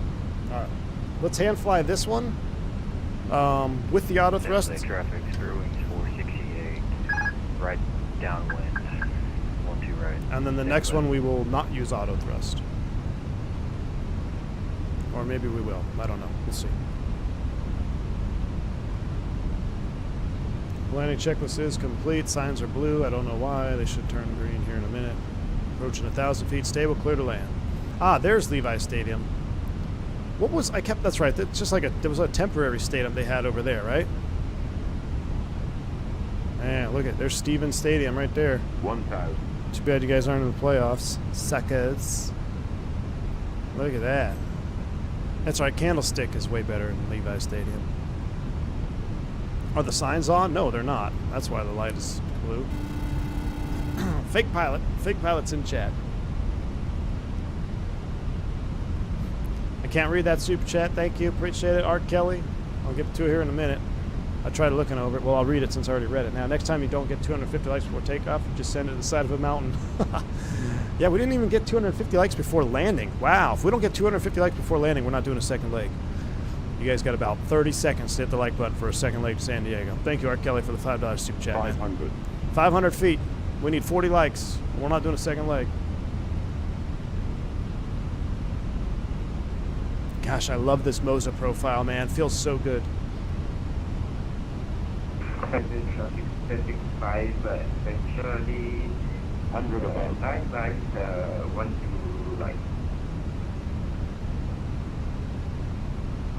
Minimum. Did we hit it? 271. All right, thank you. Thank you, guys. 100. Light slow. Now you're fine. 40. 30. 20. Retard. Come on. Oh, it was so close to being perfect. 5. Ah, now we got to let her sit down. Oh my gosh, we were so close to being so perfect. So close. And we just floated. But we're good. We're legal. We're down. Had to accept it.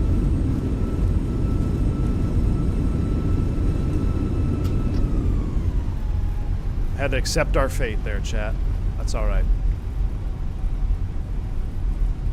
San Jose traffic, spare wings 468, turning right base, 12 right, San Jose.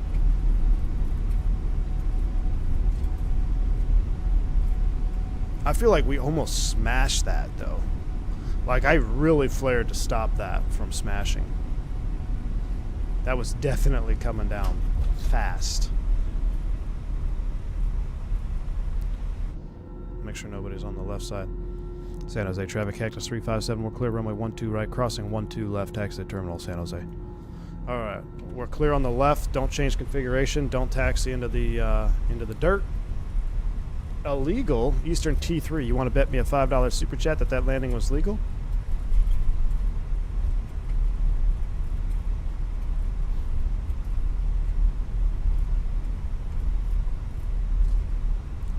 $120% legal.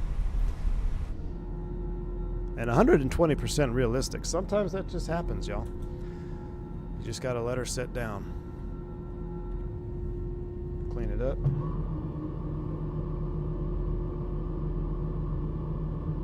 We're gonna stop the recording now. We're gonna save. I'm gonna try to do a real world turnaround time here, so we're gonna save the recording. San Jose traffic, spare wings 468, 9-mile final. Bet. All right. Well, I'm not gonna do the replay right now, but if you stick around for the end of the stream, we'll replay our San Jose landing.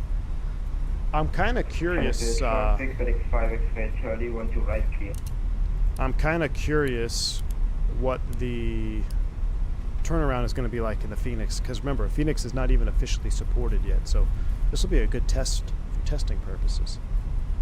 Why do you wait till crossing the run before you put flaps up? Because you don't want to taxi into an airplane taking off and kill everybody. Anytime you're crossing a runway, everything comes to a stop. Checklists, proceed briefings, whatever it is. You cross the runway, both pilots got to be heads up looking outside.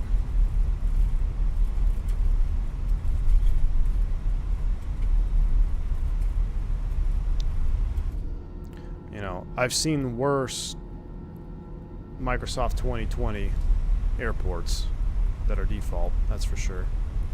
But it's no, what did we have? We had BM World, right? Matter of fact, let's not go down there. I think I see the hotel. I see Hotel de San Jose down here. Yeah, we're not going to go to Hotel de San Jose. Let's go ahead and let's just go into the gate here.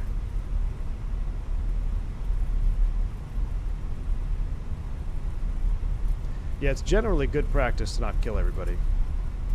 So it's frowned upon. APU's already up. Did we have 2 minutes?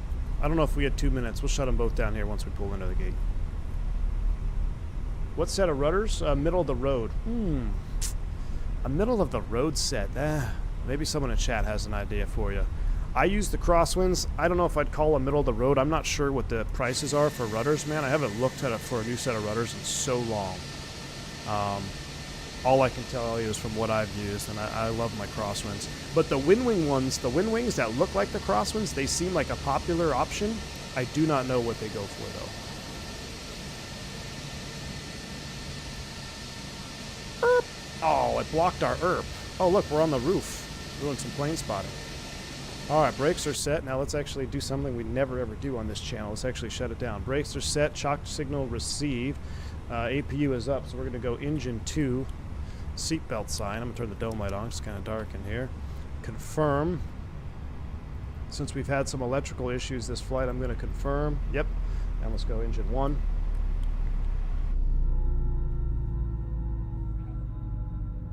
Let that motor spool down 5% in 1.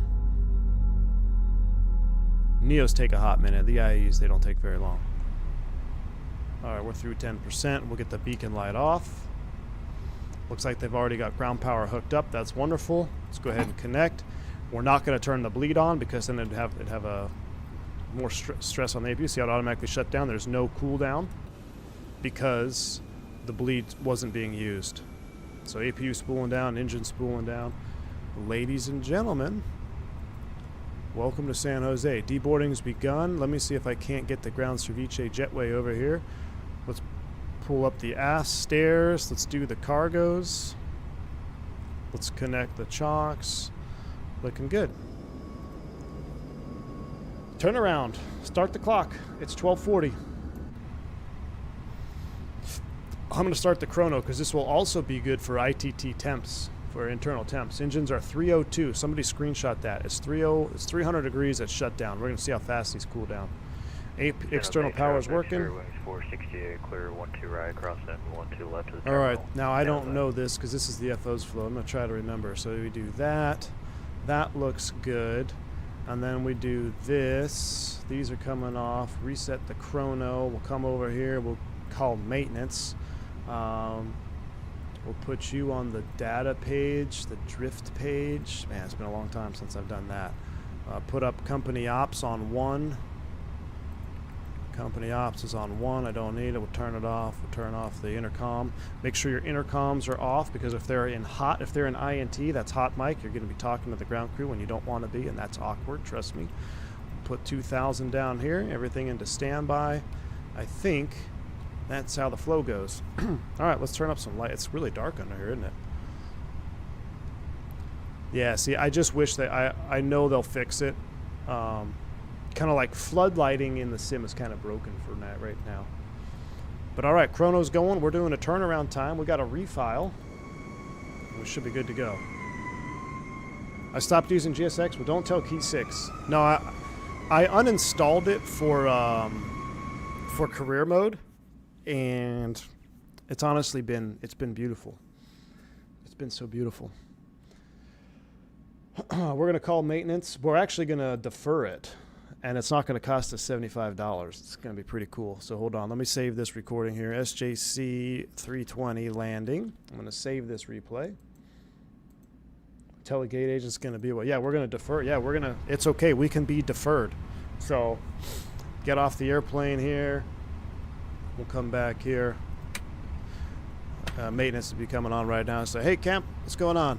Yeah, we got a Gen 2 fault in flight here. I'll pull it up for them. It's like, well, it's actually not on, but we had a Gen 2 fail in flight. He's like, okay, give me the book. I'll go talk to maintenance. So then a maintenance guy, contract, most likely, San Jose, he's going to go get on the phone with MOC. They're going to coordinate a deferral process, which that's going to cause us to do a lot of additional steps. So before we do that, I'm going to refile us. We're going to file a new flight plan, and then we got to do a post-flight. We got to do a post-flight walk-around. Well, we're going Cactus 357. We're going SJC to San Diego. A320. No, Fernando, I'm using flight recorder. I've used the default one is okay. I mean, it's hit or miss. It's not bad, but I still prefer flight recorder because it's just so much snappier. The interface of using the default replay is just, it's hit or miss for me. Now it works great for GA birds and stuff like that. All right, we're at 320 Sharklet, not fences, what's it called? ACTs. A320 Sharklet, that looks good. Hour 35 block. We need to be out of here at 15 past the hour. That's door close time. So we're generating and filing. Exclamation point replay. It should already be there. Let me see. I believe it'll take you right there. Nope, you got to spell replay right. Replate. All right, I'm going to refile. I need to disconnect and then refile this.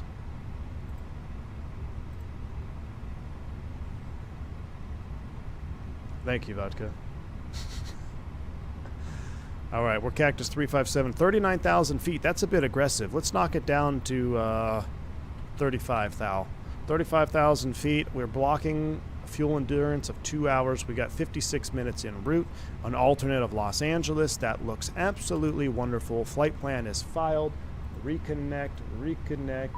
Auto ATC ping. We're looking good. Now, this is the only time I miss GSX is doing a turnaround like this, because I kind of like waiting for them to do their things, but that's all right. What we'll do here, we'll go my flight, we'll go Phoenix, my flight, import next flight. Boom, that's us. Ground services, mass and balance. And I'll tell you what, let's load, but it'll take 17 minutes. We'll do the real-time loading. So we do 17 minutes on that. And let's do a quick post-flight walk around here. All right, so once we come down the jet bridge, come on here, we'll just take a general look at our aircraft. Oh, it's cool. You can see the dome light on. That's really cool. We've got some bug splats. Are those bug splats? Wait, who left the... Oh, man, this captain sucks. Come on here and bang on the freaking thing here. Pop, pop, pop. Pop, pop, pop. And then you walk back, and you give him the old flashing sign. The little light flashing sign, which looks like this.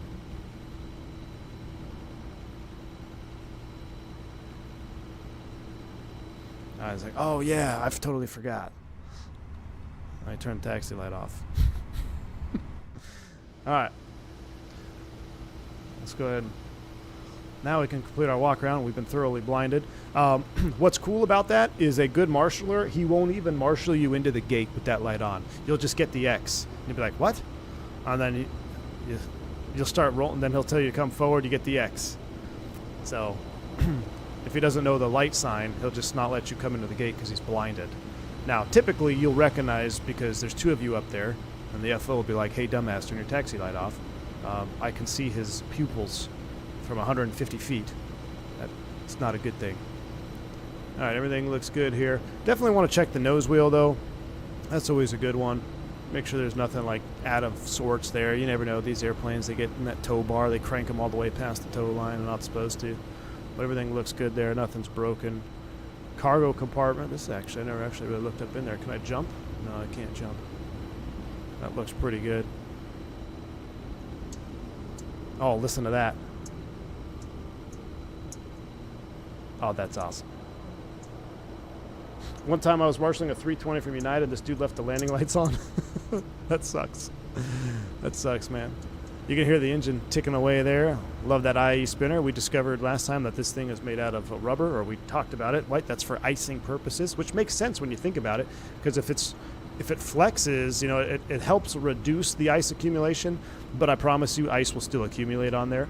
But it's actually never very much, which I wonder, I mean, that has to be part of why that is that rubber tip there. But very cool. Coming around here, we'll just do a quick little breeze through here. Check our nav lights. That looks good. Gosh, I love the Fenix model. I mean, look, that, if I hit everything, if I put you guys in full screen cam and you didn't see toggle EFB, I could take a picture of that, screenshot, and that would look like a real person. That would look like a real person, a real photo. Oh, I can't go third person. What's the binding?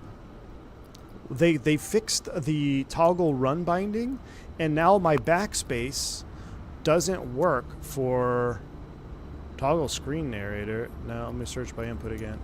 Backspace. I don't have it, and I tried searching for it. I turned it. It's on. I tried searching for third person view. I can't remember character first person cursor. But yeah, I can't get back to take control. I don't know what the binding is anymore. But they fixed the momentary run. That all looks good. We'll look through down here. Look at our brake wear indicators. All right, our brake wear pins, you can barely see them. Barely. Oh, looking good there. No, Shift C brings me back into the... Oh, toggle cockpit external view mode? When you're in? Oh, yeah. Thank you, Flight Sim School. Dude, yeah. All right. Barry Seal vibes. All right, we're doing a little post-flight walk around the tail. Yeah, but the problem is it's harder to look at the airplane this way. Thank you, though. That'll help for later. All right, we'll come up here. Come up the aft stairs. Take a selfie. Hey, look at me. All right. Barry Seal's on the ramp. Hide your wife, hide your kids. Barry Seal's on the ramp. All right, are we chalked properly? Ooh, it's going to be hard to get that chalk out. You got to give it at least, what is it, like 6 inches or something? That way it doesn't, it's easier to get out. It doesn't slide back on the chalk, get pinned. You can see here, look at this. Aileron is beginning to droop. You see that? System has been depressurized. Over time, this is going to continue to droop more and more. Looking good. Beautiful livery. MJV, MJV's got some good stuff. This one is extra juice. Stand clear of hazard areas while running. Look at that. We can even see, can I see that? I'm trying to read that. Mobile jet inlet. I was trying to see if it's the turbine coil. No. Can you open this? No. That'd be so cool if you could open that. I don't know why. Complete waste of resources, but it would be kind of fun to open it just because I never open them on the ramp because I'm not supposed to, so I want to open them in the simulator. Answer my curiosity. All right. Post-flight walk-around is good. Back up into the flight deck. Let's go ahead and let's do an init request. Let's get our flight plan loaded, then we'll hit the lab and we're just about ready to go. That's San Jose to San Diego. We're continuing on as Cactus 357. We're going to go at 88,350 altitude. Ground temp is 13, 4090, 4980. That looks fine. Flight plan, I'll tell you what. Do we need to do a quick align? Let's just do one just for fun purposes. All All right, we'll do a quick align. San Jose departure 12. What are we gonna blast off of out of here? 12 left on the Techie 4. 12 left, Techie 4. 12 left, Techie 4. Oh, I like going off 30. It's much cooler. Out to Valerie, I believe. We don't have that hard right turn. We'll be IMC anyway, though. But yeah, it's up to Valerie transition. See, this is where I wish I could give y'all control. You could do the turn. You could get the box loaded. I could go get a coffee. All right, into San Diego. We're coming down the comics. We'll plan for the Loke 27.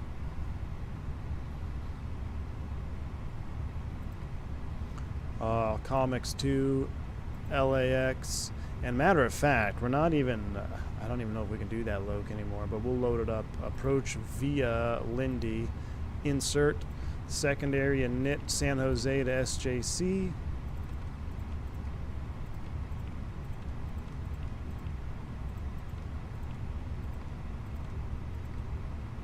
Come right back to 30.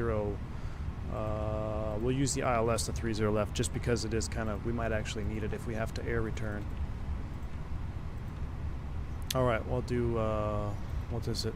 Magic Bear Riff, that's almost at sea level. Let's just call it 210 on the Barrow, 13 on the temp. Winds are calm, essentially, for the return. 3015. 3015 is set. Beautiful. For the secondary, Prague, we'll put San Jose right here. Perf and knit B. Go over there. We're waiting. Fueling is on board 11.5. That's all done. We'll get our fuel tank pumps on. Seatbelt sign is on. And 11.5 goes right there. All right. So we are now just waiting. It's been 13 minutes since shutdown. We'll make sure we check our temps after we power up the FADEC. We have a company message. Let's see what we got going on here. And we're also going to have to do some type of auto start sequence. Receive messages. That's our arrival gate. Cool. Load sheet. Accepted. Return.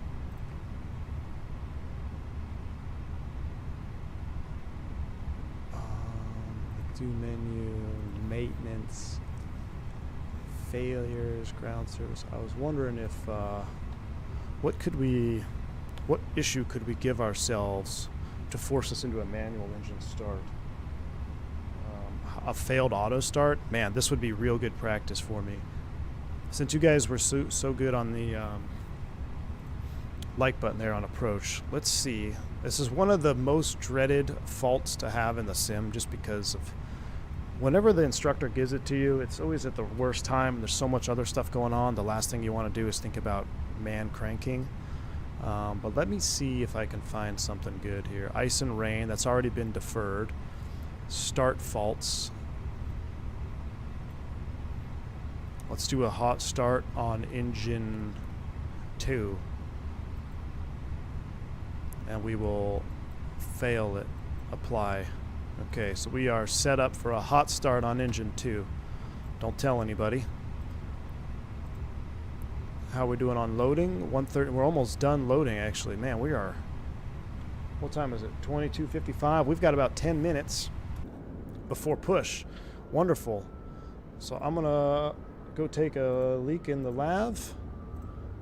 I will be right back. Man, what was the song we used to have for? It was like an electronic turn song. It was great. I don't remember what it was though.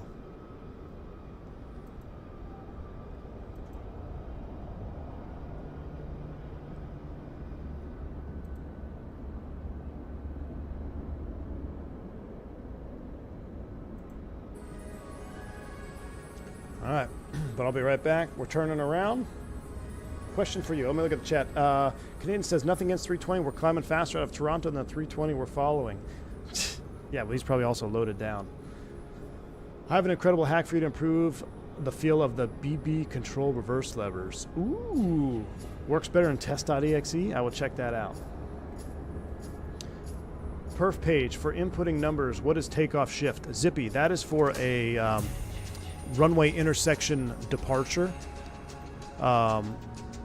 I will see if I can't get us a takeoff shift on this flight. I don't know if the auto uploads though. Is that too loud? That sounds loud.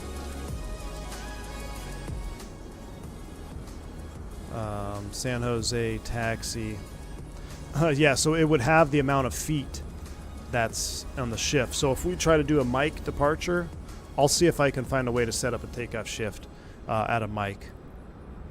Unless it tells me. Sometimes it tells you taxiway mic, runway remaining.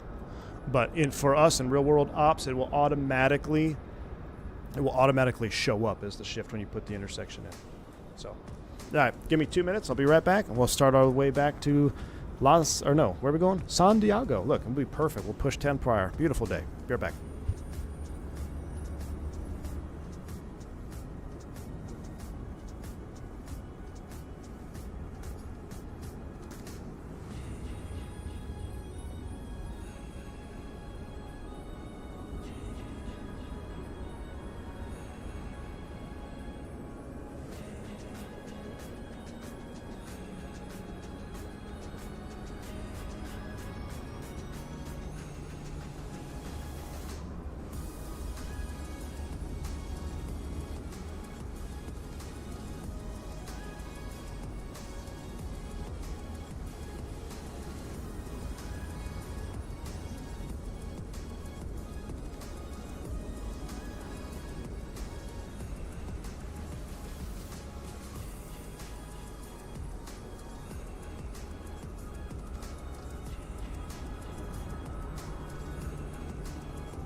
All right.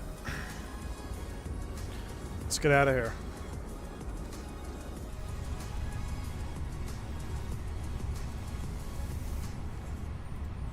Perfect timing. All right. So we're getting ready to push. Let's go ahead and fire up the APU. Should have done that. Should have done that before I went to hit the lav.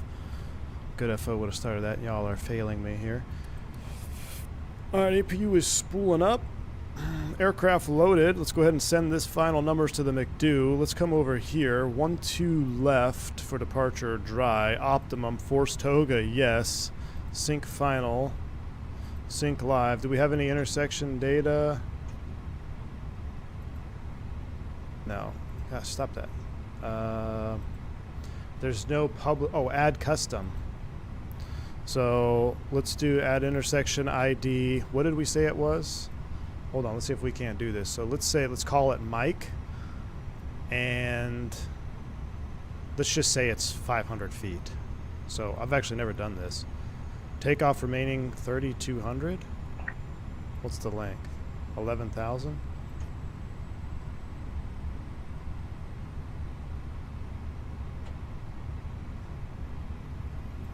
So 11,000 is the total. So let's say it's let's just do 10-3. Fine, we'll save that. ID missing. Oh. Mike. Save. So that's our custom intersection. We'll save it. All right, so takeoff shift. There it is, Zippy. 700 feet added. So we are 44, 45, 46. Toga flaps 1, we got a takeoff shift of 700 feet. That gives you your topple and a couple other things. So, and what's really important for us that I don't see on here is our accelerate stop distance remaining. So we'll have our ASDR. That's always an important number to look at. So how much runway will you have after you go all the way to V1, abort, decelerate, and stop? How much do you have left? Nah, that's on our normal report. We don't have that here, but that's fine. We'll send these numbers to the McDo. We'll verify our weights. Got plenty of gas. 44, 45, 46, flaps 1, Toga set. We are looking good. APU is up and running. Disconnect. From there, we still need another minute or two on the APU bleed. It's been 22 minutes since shutdown. Let's close up the doors and get out of here.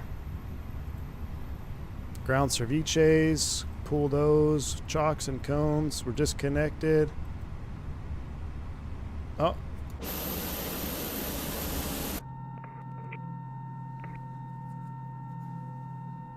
Dougal McTavish, how you doing, man?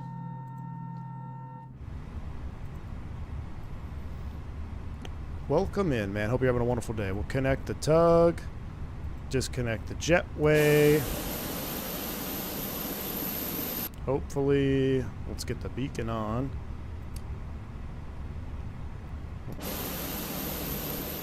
San Jose traffic, Actus 357, getting ready to push back, gate 22. We text in 12 left, San Jose. Magic Barrel ref update, FDs are coming on. 3015, top altitude, we'll set 35 thou. We do have an auto squawk code of 6344. Looking good. All right, another company message.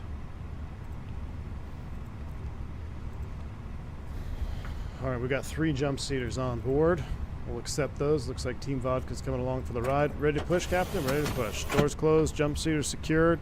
Beacon is on. Now. APU bleed is coming up. Get ready for push and start. They are connecting. And release the brakes. I never pulled the jet bridge, but if that's the only thing, the worst thing that happens, I'm okay with it. There it goes.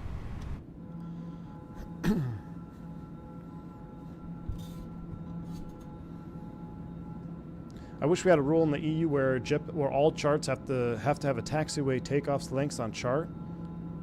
Huh. That's interesting. I didn't know in the EU they had that for all intersections. So for us, it doesn't really matter, though, because no matter what intersection you put in there, it will tell us.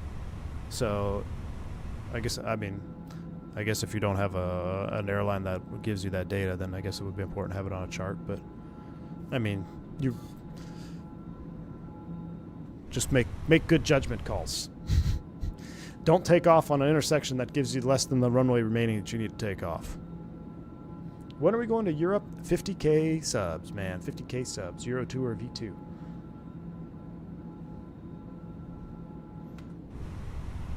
Don't be dumb. Exactly.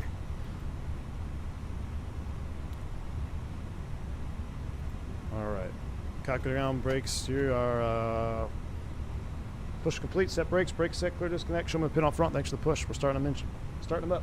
All right. Engine mode to ignition start. We are at 25 minutes since shutdown. Temps are 170 degrees. Beautiful. Beautiful. So we'll have a nice crank on this one. So that's up. Let's go ahead and actually watch. Well, we'll monitor the other starts. Let's go ahead and turn engine 1. Starting 1.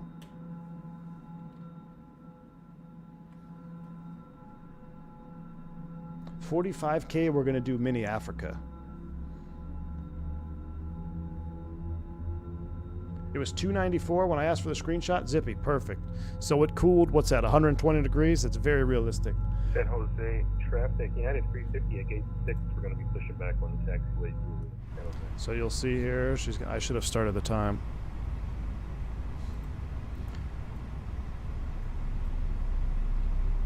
Beautiful. There's our light off. Jeremy, what's up? How's it going? I have some Roadhouse rules left over. Oh, Jeremy, I would love some Roadhouse rules right now. We're going to go this week. Actually, you know what? Key 6, are you still here? Is there a Texas Roadhouse in San Jose? I want to go to Texas Roadhouse in San Jose.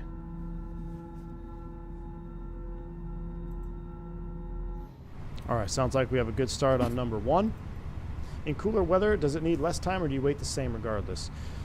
In cooler weather, they're going to cool faster, right? That's just thermodynamics, right? If it's colder outside. But when I did my extensive EGT tracking, I did a stream and I showed you guys the data about cooldown times.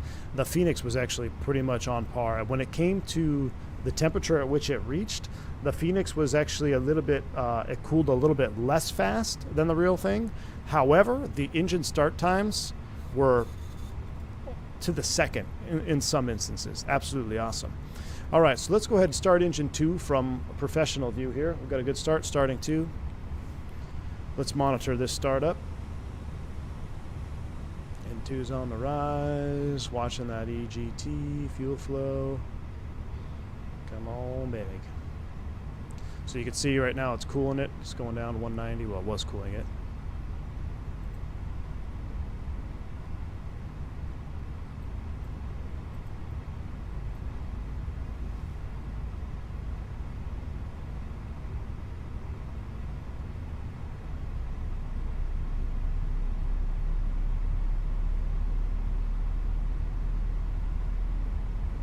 So right here, I can already tell you this looks abnormal. Do you guys catch what's abnormal about this?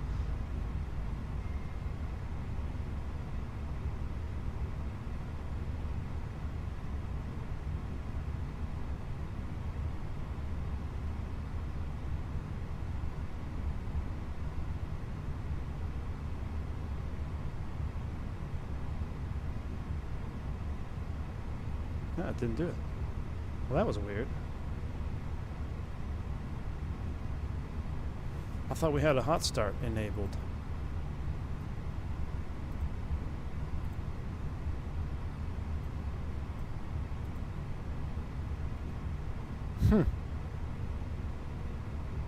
It really looked like the EGT was going to outpace the N1 there, but it never actually stayed down. All right, well, disregard. Sorry. Go by the FS Labs. All right, engine mode, ignition start, that's going there. Flaps 1 coming out.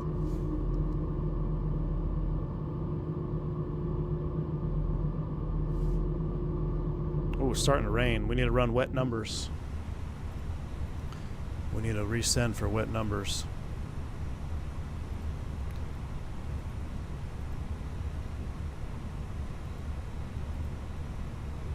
Wet 31, 43, 44. Yep, those are different. Let's go ahead and send those over. We got wet numbers now. 31, 43, 44. Flaps 1 up 1.1.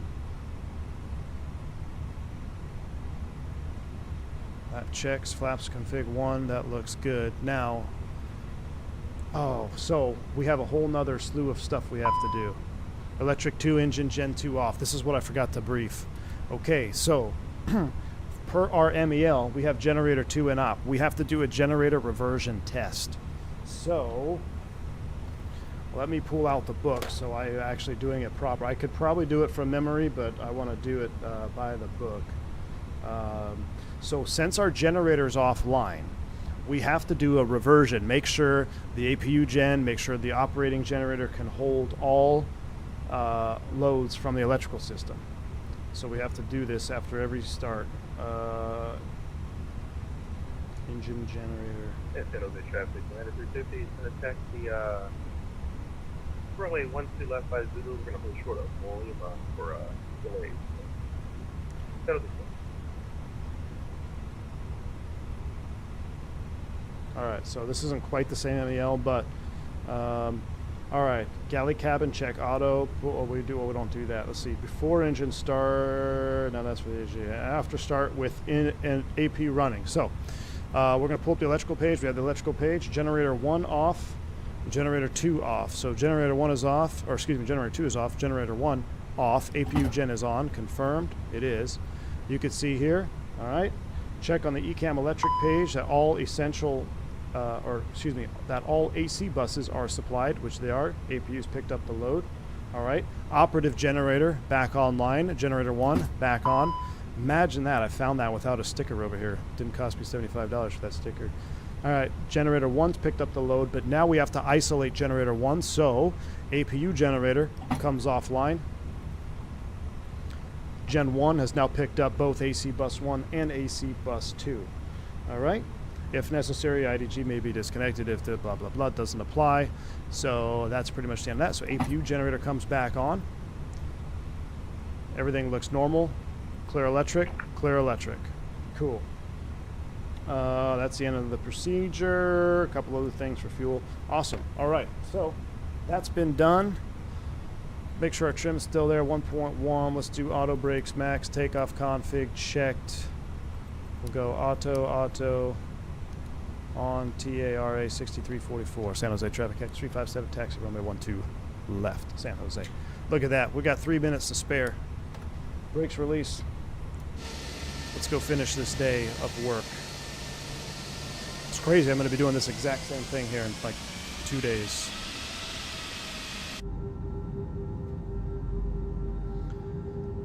San Jose traffic Fenix 5, Charlie November, taxiing via Victor.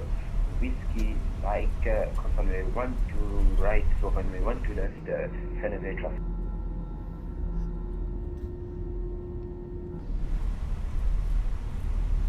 All right, we are on our taxi out, so let me go ahead and get this. Let's do a mini brief again. FO does the mini brief. Now I'll do the flight controls. Flight control check, full up, full down, neutral. I don't know if that's part of the Moza profile, but the speeds at which that flight control moves is perfect now. All right, full left, full right. Love having the working tiller disconnect. That checks. Everything else has been done. APU is going to stay on, but APU bleed is coming off. Taxi checklist. Gross weight comparison is complete. Pitch trim is 24% CG set. V1, VR, V2 flex. 31, 43, 44 Toga set. Flaps, config 1+F. Flight controls checked. ECAM memo, takeoff all green. ECAM status checked. Associated. Mini briefs complete. Taxi checklist is complete. All right, we'll make a left turn over here. We're not going to cut off anybody behind us. Now he's on the other side over there. My model matching puts GA airplanes into 190s. Have I tried VR? Yes, I tried it on XP72's rig, and dude, it was awesome, man. He had the Pimax Crystal Light, and it was just crazy, dude, crazy.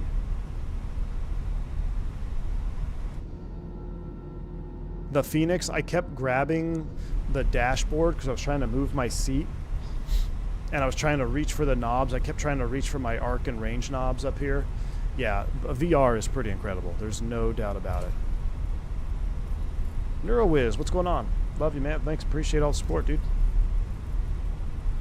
What's the procedure if either or one or both gent can't handle the load? We go back to the gate, Nash. So what would happen is if you, let's say we put generator 1 up, or a more realistic one, let's say we isolated generator 1, or actually isolated the APU, so we shut off Gen 1, and when the APU gen came on, let's say the APU auto shut down, it couldn't handle the load. So now, immediately go up there and turn Gen 1 back on so we get some power back, call maintenance and be like, yeah, we just had an APU auto shut down and we have a no generator. At that point, they will probably either cancel the flight, try to fix the generator. I doubt they will dispatch you with an auto shutdown with the APU being required for flight, because you need 2 generators. We have 3, you'd need 2. Can't go with 1. Even though in theory, the airplane can handle it just fine, but it's not a safety. The Pimax hooked up by cable. I believe so. I believe it was.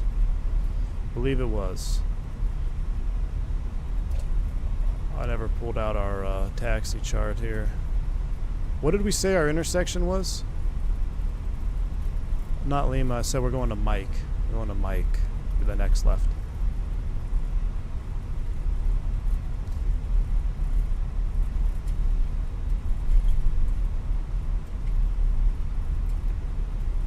All right, let's do a lineup checklist. Takeoff runway 12 left, confirmed. We're going to Mike. We can see that there with our takeoff shift of 700 feet. Lineup checklist. Takeoff runway 12 left, confirmed. Fuel. 10-8 required, 11-1 on board. Engine mode selector is normal. Bleeds and packs are set for takeoff. Checklist complete. San Jose traffic, Cactus 357, going to depart runway 12 left, intersection, Mike, San Jose traffic. Alright, nothing to look at out there, it's just low clouds. Get the terrain on ND. Light them up.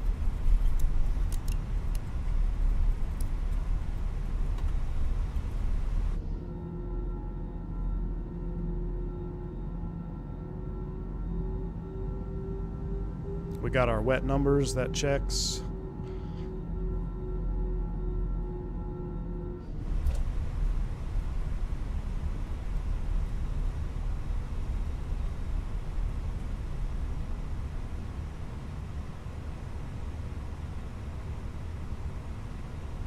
Dude, my lineup in San Juan, going back to Dallas, was so bad, guys.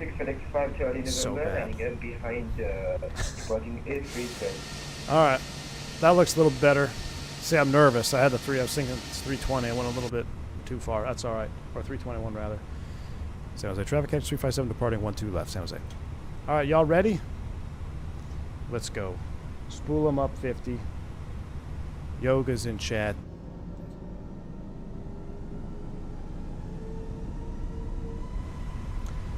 Yoga from up front here. Oh boy, that scared me. Right as I hit Toga. Man, Toga SRS Auto Thrust Blue. Jacobs, thanks for yoga time. Dude, literally, I almost aborted. You almost caused me to abort, you saboteur. Thanks for the 15 months. 80 knots thrust set. 100 knots, check. Oh yeah, look at this. Nice and smooth. V1. Rotate. Ready to go flying. Positive rate. Gear up. Fly with. Nav.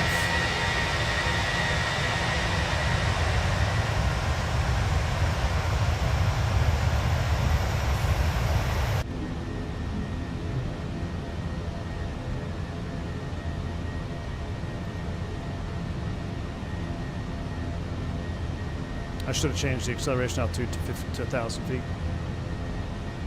All right.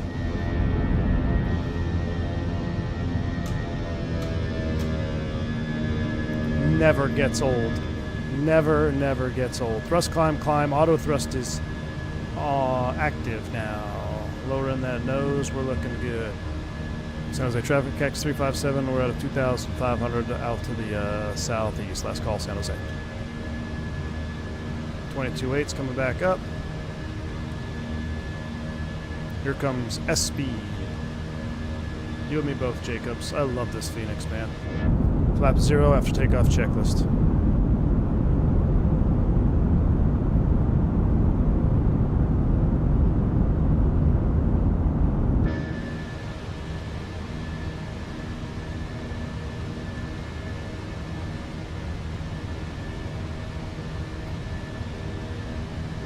Once we're outside air temp, we gotta keep an eye on that as we climb out. It's plus 16. Electric Gen 2 off, that's associated, clear electric. That always gives you a heart skip. Your heart always skips a beat, even though you know that's coming. You're like, what? What? Already? Look at this. This is gonna be a sweet, sweet breakout here.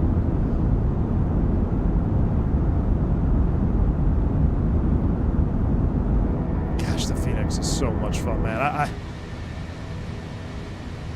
No matter what airplanes I end up flying, Vision Jet, all the stuff that I love flying, the Fenix is just,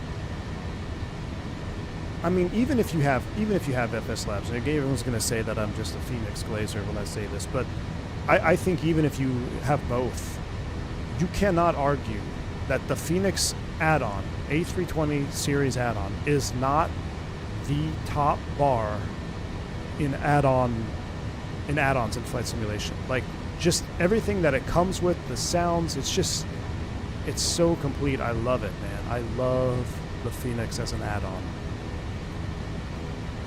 I don't know who could be better as of right now. Well, I always welcome competition. We want more competition. We want FS Labs to try to be better, right? Because we want competition. Oh my gosh, look at this breakout. Look at this. Only thing needed is parallel 42 effects. I know. Maybe it'll get something in 24, man.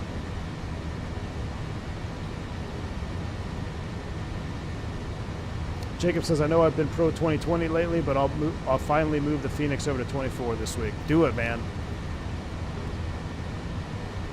What I really like, and I think, oh my gosh, I'm looking. That's why you don't fly with your eyes closed, basically.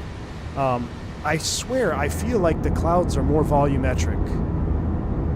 Is that just me? Is that placebo? But I feel like the clouds feel more volumetric in 2024. Like I feel like I'm actually going through some clouds right now.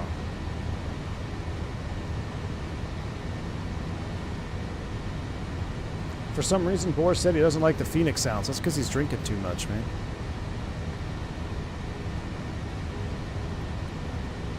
Like, right, especially as you kind of break out right on the top. When you're skimming the clouds on the very top, there's 10,000 feet. Go ahead and turn these off. We'll turn these off. Lower the nose here as we accelerate. We might have a little build-up over there. We're going to have to fly around. What's after Techie? Let's give ourselves the liberty of going direct to Valerie. Direct Valerie for weather. That'll keep us clear of that build-up there.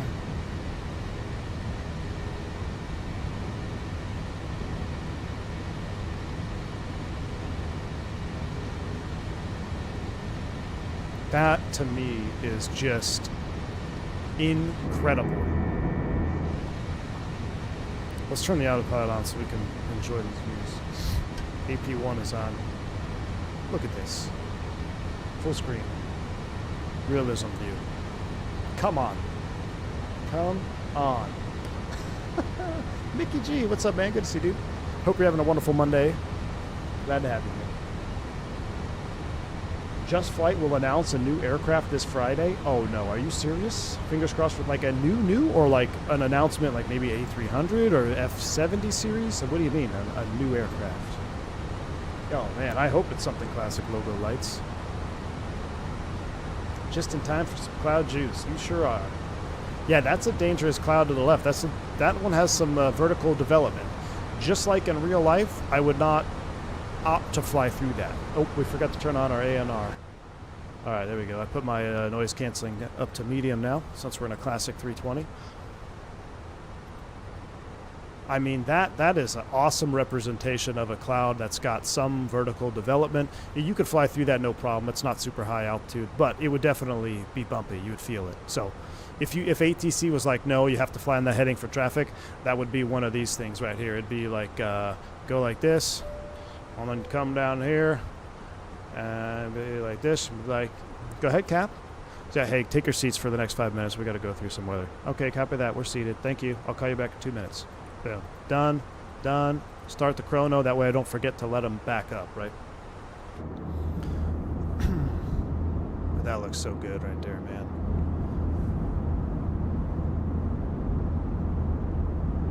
Oh my gosh, I hope it's the F-28. Dude, if it was the F-28 in 2024, I might uninstall 2020 just to free up space.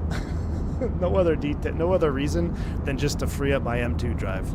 Make it solely 24. I haven't been able to fly in over a month and really missing that view. Oh, Dougal, man. Well, I'm hoping, hopefully that turns around sooner, right, buddy? Maybe you can live vicariously through some of these views right here for you.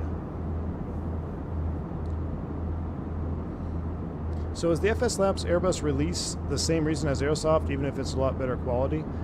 Slow, I 100%. Well, I don't want to say 100%. I'm assuming you mean like, did FS Labs release their airplane because they have no other choice right now? And I think so. I mean, if you didn't release it now, and this is my fear for the 7.5. By the time, let me rephrase. Every month that goes on, more and more people, I think, are going to maybe start thinking about 24, making the jump to 24. Whether you fly on Xbox or PC whether you support 24 or not, I think as time goes on, more and more people will make the switch. Even if you're not making the switch right now, maybe you said, I mean, there's guys in chat that are like, yeah, I haven't bought it yet, but I will in, you know, maybe 3 months, 4 months, 6 months. Let's see what happens. Where's the sim at in 6 months? So with each month that goes by, 2020 is losing some of its relevancy to some of the flyers, right? So I think from a market position, a market strategy, business strategy, you've got to get, they've already spent time and research porting their plane over from P3D.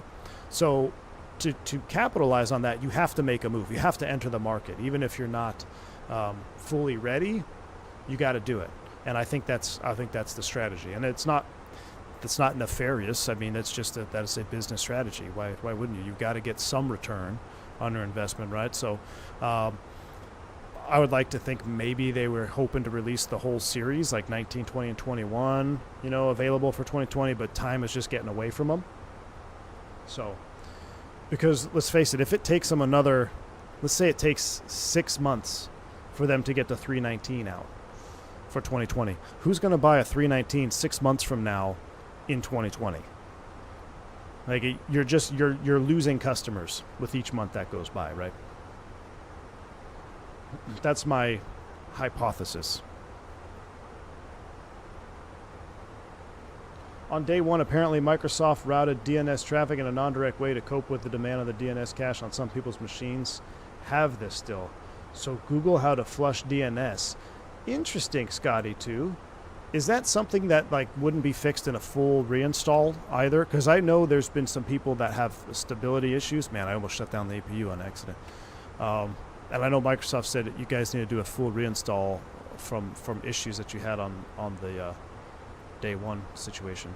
All right, there's 3 minutes. Let's go ahead and call them back. You hit forward. They'll answer right away because they're in their seats. You're like, this is Lisa. Hey, you guys are good now. We got about... I don't know, about 40 minutes or so left. Okay, we'll be quick. Thank you. Bye. All right, cool. Lisa's taken care of. Reset the chrono. We're looking good. We're at a 22.5. I'm not going to release the seatbelt sign right here, though, because we just held the flight attendants, right? So if we just held the flight attendants down for 7 minutes on a short flight, they are now going to be slightly behind the 8 ball for passenger service, right? So if I were to turn off the seatbelt sign, what does everybody do? They get up and want to go use the lav, even if they don't really have to. Well, now you're hindering the flight attendants who are already behind the 8 ball for getting service done on a quick flight. So that's the thought process there of, okay, well, I know it's a short flight. Why don't you turn the seatbelt sign off? Well, I just held the flight attendants, so let's go ahead and let them do some work first, and then I'll get the seatbelt sign off as soon as I can. Give them about 10, 15 minutes, and then we'll turn the seatbelt sign off. Because at the end of the day, if you got to use the bathroom, you're still going to get up and go use it. But that's the point of these streams here. It's for me to verbally process my real-world mind for entertainment purposes. A little wind shift there, a little bit of turn. It's a little bumpy anyway, so we'll keep the seatbelt sign on. Is it me? Is it only me, or is Microsoft looks better than 24 when it comes to clouds? I think it might just be you, man. But there is one thing that you need to do is if you're in 24, and Jeff Faviano told me this, you have to make sure your dynamic settings or your dynamic FPS is off. Because if it's not, it's going to do whatever it needs to do to meet your FPS target. So you want to make sure you turn that off so you have consistently good visuals. Alexandra Bellini dropping the 10 gifted memberships. Alexandra Bellini, thank you so much for that. Wonderful a donation to the channel. Thank you for the gifted subs. Very, very kind. If you get a membership, make sure you shout out Alexandra and say thank you. Andre says, have you ever had a situation where you turned the seatbelt sign off and entered greater amount of... Yep, oh yeah, Andre. If I had $1 for every time I turned the seatbelt sign off and we had a turbulence, I'd have, I don't know, a couple $100 by now, man. Probably more than that. Shoot, I could probably buy a Cirrus Vision jet if I had $1 for every time that happened. We call it the turbulence sign. It could be smooth for an hour and 45 minutes. Turn it off, moderate chop. Like, turn it back on, smooth ride. Some flights, you just can't avoid it, man. The turbulence switch.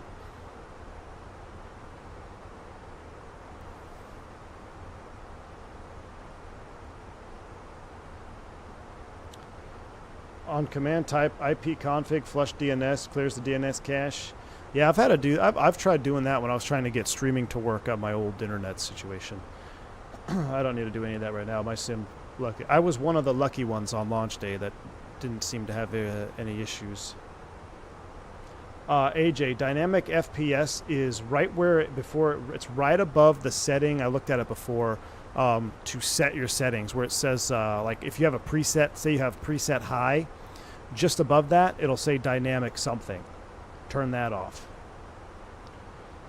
Because if you don't, I think it's if you have custom settings, it'll say dynamic and then custom, but make sure the dynamic setting is off. It's right above dynamic quality, I think maybe it's what it's called. Thanks, Douglas.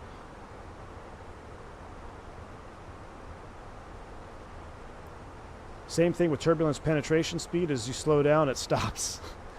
Or Mickey, or is that just slowing down working and it not being as bumpy? I don't know. What's better? Is it better to go through some moderate turbulence, let's say at turbulent penetration speed, or slightly slower? Because if you go slightly slower than penetration speed, does the turbulence feel less hard on the airplane? I don't know. I've always wondered that. Like, what if, say your turbulence penetration is 270, what if you flew through the same turbulence at 200 knots versus 270? Which would feel worse? Obviously, if you're going 270, it's going to end faster, but does that affect turbulence? I don't know. What are the guidelines you follow for seatbelt sign for turbulence, or do you just wing it based on your perception? Wing it, baby. That's called experience. It just depends, you know, as long as the more flights you do, you get a feel for things. You can turn it off. If I see clouds, if I see weather, you know, if you're a commercial member, I posted part 2 of our shorts video. And even when you're above significant activity, I'll turn the seatbelt sign on prior to that, because not every time, but sometimes if you fly over convective activity, even though you're not in it, you'll still get turbulence. So experience tells me that, well, I should probably turn the seatbelt sign on now. And a lot of that comes from when I used to fly corporate. So when I flew corporate, I used to like always have this thing where, like, well, if you fly through turbulence on an airliner, then the captain turns the seatbelt sign on. It's like, well, no, duh. So I was always trying to predict turbulence so I could be, in my mind, better as making a comfortable cabin for my passengers. And when you fly corporate, that really is, it's a lot more, I won't say it's more important, but it's more in the forethought of your head, especially if it's Part 91 charter stuff where you're flying your owner, your boss, you know them, you have personal relationships with people in the back all the time. You want to, at least this is how I felt, I always wanted to make it the best experience for them, whether it was finding the best deal on a rental car I could for them, getting them the right size rental car they wanted, all the way up to making sure that I was flying the airplane as smooth as I could for them in the back, because I wanted to impress them. I wanted to impress my boss, because that's your job too, right? You're flying your company around, essentially. So I put a lot of effort into being cognizant of the weather around me, being cognizant of pilot reports in front of me, like, hey, yeah, we're entering some turbulence here, going through, 35,000 feet or whatever. Then I was like, okay, so prior to that, I know I'm going to turn the seatbelt sign on before it gets bumpy.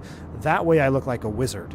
That's basically it. That was a long rambling answer for, I just wanted to look like a wizard to the passengers. Our turn penetration speed is still pretty high at 280.80. It's more provided a safe buffer between high and low speed buffet.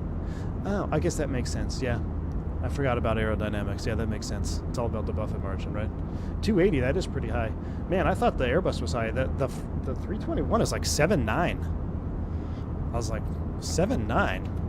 Really? But it's for that reason. It's for the buffet margin.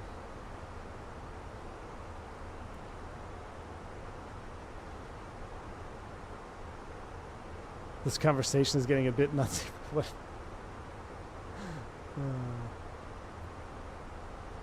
I forgot about aerodynamics. Fake pilot confirmed. Yep.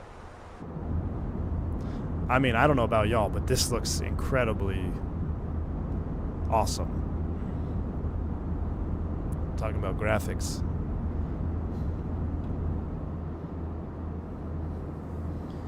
This is 2024, Airman Flyer. This is 2024. Welcome aboard, man. There's too much blue out here where I am. Zippy, take some... Hey, Zippy, okay. Where are you behind me, Zippy? Zippy, what I want you to do is I want you right now, or actually when you're... Let's see. When you're 14 miles from Avenal, take a screenshot of your cockpit view. I'm going to take one right now. And then go outside view and take a screenshot like this. And then we will compare screenshots. All right, we're level at 35. We'll leave that seatbelt sign on just for a few more moments. How far we got? 264 miles. Not long, not long. Let's enjoy the outside view while we can, actually. Let's turn it down. Man, 320 with this livery and the sharklets looks so good. Are we going to see some Barry Seal action? Alexander Bellini, absolutely. Absolutely. It's coming up after this stream, scheduled at 3:30 local time for me, Central. So that's in about 2 hours. I might have to shift that just a few minutes, maybe. Maybe not. I think we'll be done with this stream in time. Enough time for me to get some lunch, get some tea. But yeah, it's coming up. Matter of fact, at the end of this stream, it should auto send you over to the upcoming. And we got man, if you've been around the career mode lately, today's a big day for Barry Seal Logistics. Big day. Big day for BSL. I prefer CFM with wingtip fence. I'll pray for you, man. I think there's something not right with cloud reflections on the internal of the Fenix cabin windows. Yes, Scotty, too. We were talking about that on the descent into San Jose. Career mode is a win in 24. Agreed. Josh, why no FS Labs love? Because I love this sim, man. At the end of the day, you guys can say I'm anti-FS Labs or whatnot, which I don't appreciate nor really forgive FS Labs for like how they handle their business. But the real reason that I do not have the FS Labs right now is because I don't want to fly in 2020. That is literally the only reason that I don't have it. Like, why would I go buy an airplane for 2020? I'm not going to do it. The only airplane that I'd buy for 2020 right now is the Bluebird 75. That's the only one I'd buy for 2020. Zippy says, so I installed 24, and yes, scenery detail, better clouds. Oh, scenery detail, better, clouds better, but I felt no difference in the flight model. I'm on basic hardware. I've noticed the aircraft had more weight on the ground. Yes, Zippy. Well, fly around a little bit more, Zippy. Fly around, do a couple. This is what you got to do, Zippy. You need to fly 3 or 4 flights in 2024. Maybe even make it like 3 days. You know, if you're flying every day a little bit, fly the next couple days or the day or two in 2024, and then go back to 2020 and tell me you don't feel a difference. I'm telling you, it's there. And if you really want to just get into it, go do a crosswind landing and then go do 2020 crosswind landings. By no means is 24 perfect when it comes to crosswind handling, but it is a much more accurate representation than what we had in 2020. I mean, you could have a 40 knot direct crosswind, and let's be specific about this, because I show you here. I've got my little 319 model. So in 2020, if you have a 40 knot crosswind from this direction, okay, when you applied crosswind correction, the airplane would laterally drift into the wind, which is not going to happen at all. That's the whole point of crosswind correction, is to prevent that from happening, right? Because what's going to happen in a real crosswind, the airplane's going to want to go this way, so you got to dip this wing to bring the airplane back over. All right. But don't confuse it with weather vaning. So in the same scenario, my stand just fell off, hold on. In the same scenario, if you have a 40 knot crosswind, I mean, okay, let's just say 20 knot crosswind, right? If a 20 knot crosswind here, after you touch down, you apply correction, right? So you drop the wings, you keep from blowing off this way, so you stay here, you drop down. Maybe you're slightly crabbed a little bit, so maybe you're kind of like this, you drop down.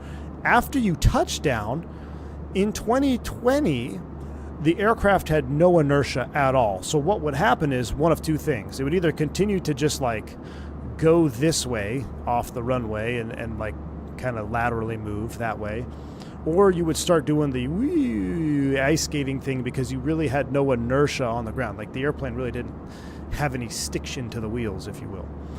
In 2024, generally what happens is you can make your crosswind inputs and you can land, you can touch down pretty much realistically. But what also happens is we didn't talk about weather vaning. So once you're on the ground, true as in real life, the airplane will want to naturally weather vane into the wind. So you're going to have to maintain a left rudder in the case of a right crosswind here to keep the airplane from wanting to weather vane into the wind on the rollout. So in 2020, when you would try to do that, because the lack of stiction and lack of inertia, I don't even know if inertia is the true reason behind this. I'm sure there's some like wizardry magic happening with flight dynamics and coding and ground friction and all that. But at a base level, it was very difficult to not S-turn because you were just kind of like on ice skates. In 2024, it is much easier to fight that tendency of the airplane wanting to weather vane into the wind, because it'll want to weather vane, but it doesn't necessarily just want to like slide into the wind, where in 2020 it just goes like meh. In 2024, it'll try to weather vane a little bit. You got to be on that rudder. And for the most part, I've been having much success in maintaining centerline control, opposed to in 2020 where we would do this a lot, trying to stabilize. And I've changed nothing on my hardware, and I've changed nothing on my curves or anything like that. So all that stuff is the same setup. So that's just a testament to the sim. Now, is it perfect? No, by no means is it perfect. But it is more realistic to the fact that I can at least put in my real world correction techniques and not go off the runway. Where in 2020, if you're in a 20 knot direct crosswind and put in a real world crosswind technique, you will probably go off the runway. And to me, that's huge. And this applies to all aircraft, just at different levels of intensity, right? So the same thing is going to happen in a 172 to a 747, except a 172 is going to be a lot more intense in a lighter wind because obviously mass of the aircraft. So keep that in mind. We tried to do air hauler as a cargo ops thing years ago. It was terrible. Yeah, I tried to do air hauler too, man. I did air hauler for a while. Tried air hauler. The best one to me still, the best third party like career mode thing was FS Passengers. Hit the like button if you know what I'm talking about. FS Passengers. Record your own announcements. I had Southwest announcements that I recorded from my Motorola Razr. And I recorded the PA, and then I uploaded it to my computer and put it in my FS Passengers announcement. It was amazing. I don't fly 20 anymore either, but I miss my opinion. I do too, Fernando, and that's the other thing. I fly in that 777. It was a lot of fun, man. I love flying that Freighter 200. I enjoyed it. It was beautiful. It was beautiful, man. We might do another flight or two in it. We might do like a Christmas special type delivery flight in the Freighter. We'll see. I posted a video a few days ago in 24 chat showing how much better the ground is during crosswind. Really amazing. Ooh, Flame, I'll have to check it out, man. I'll check it out. Mickey says, any plans when you hit 50 around the world? We're going to go back to Europe, man. We haven't been to Euro Tour since 7,000 subs. So if we hit 50K, we'll go back to Europe. At 45, I think we're going to go to do a mini Africa tour. I saw a Motorola Razr in a museum once. It made me feel old. Oh no, don't tell me they're already in museums. Best phone ever, man. LA's online? Yeah, they should give us a ping, right?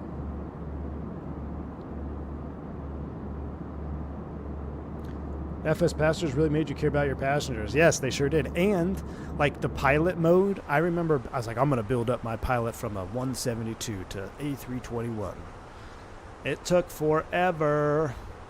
And then something happened. Like, I had a crash. Oh, I can't remember what happened. Something dumb. Like I hit a catering truck or something on the runway, and it said crash, and then my pilot was dead or something like that.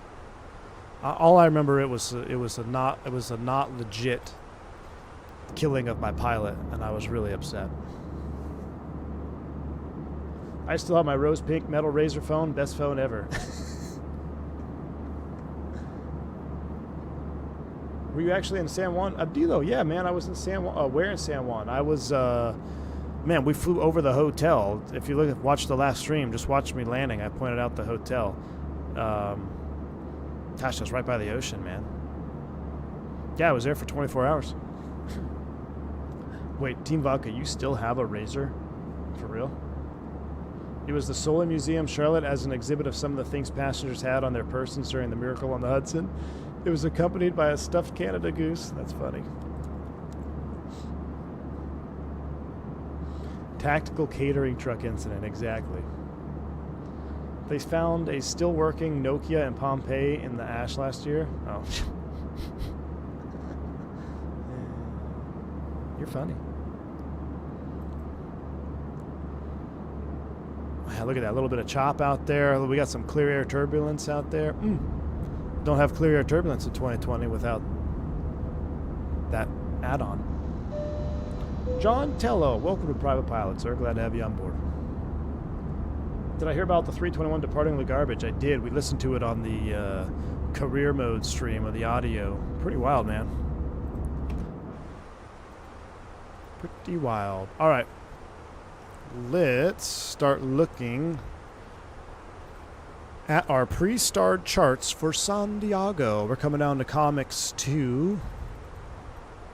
Bottom altitude for Nado is 6,000 feet. That looks good. Loc 27. I tell you what, let's do the RNAV 27. Let's change it around. RNAV 27 off of Lindy. We'll enter destination data here in just a second. So time to go to work, San Diego, arrival. We're going to do the RNAV. We haven't done an RNAV. RNAV, Yankee.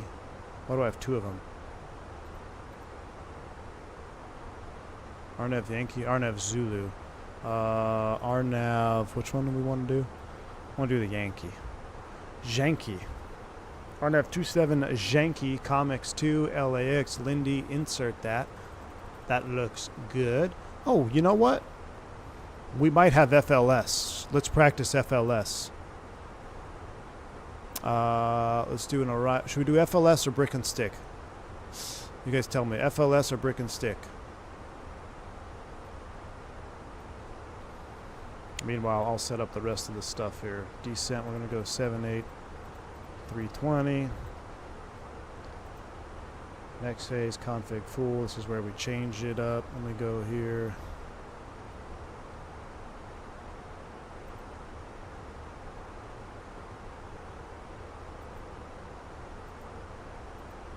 Weather in San Diego. The last ATIS from my Veo Premium or Real says, what's the Veo Premium weather? Winds are calm. Temperature is 19. Wow, it's warm. Jeez. No wonder so many people live in California. 3015. FLS? Alright, FLS. We'll do it. FLS is on. So, that's going to change this. We'll go to the RadNav. Glide slope selected. We want glide slope selected. So because it's an FLS approach, we're going to use the LS push buttons. LS push buttons are coming on for this RNAV approach. The RNAV Yankee, RNAV Yankee 27.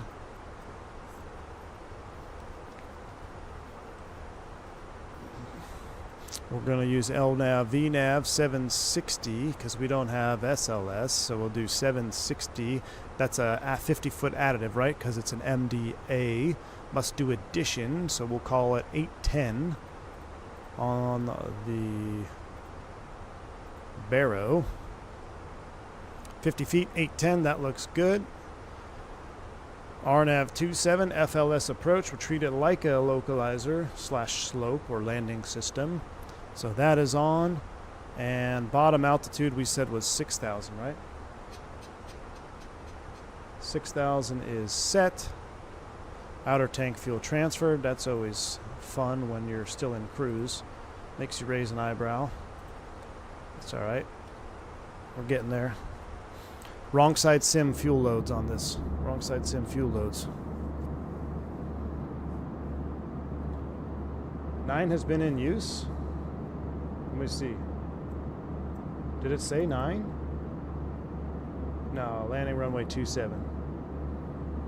I haven't landed. I've never landed on runway 9er in San Diego in an Airbus. I did it once in a Beech 99. Nope. It was a King Air 200. Nope. No, it was a Piper Chieftain, actually. It was a Piper Chieftain, yeah. It was a Piper Chieftain, San Diego, landing 9. Only time I've ever done it. A controller told me to be flight level 25 miles per waypoint. Is there a way to set that in the McDo? Yes, there is. There's multiple ways. You can do a PBD. We don't have enough distance, though. Let's take Marvel. So I'm going to show you an easy way to do that. So what up here you go, fix info. Let's put in MRV, what was it? MRVEL. MRVEL. All right, Marvel. We're going to do a 10-mile radius. Okay, I'm also going to click on this again, which is going to make a waypoint. We're going to insert. Now I've just put 10 miles from Marvel. Let's say a controller wants me to cross that at flight level 320. On the descent, insert. So now I'm going to cross 10 this side of Marvel at 32,000 feet. Did you catch all that? Now you can also just plug it in the code way by just putting in Marvel-25 or whatever distance you want. But the fix info is just an easy way to do it, or I can show you visually. But yeah, in real life you could probably just do the code. But just put a radius around the waypoint and then click that radius spot. That'll drop a waypoint on it and you'll be good to go. All right, mock descent, down we go.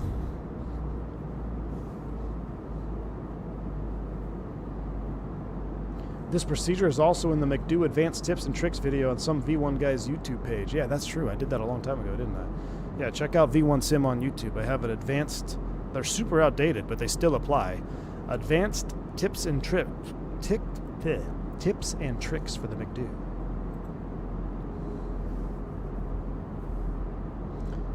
How long did it take you to become an airline pilot? How much debt?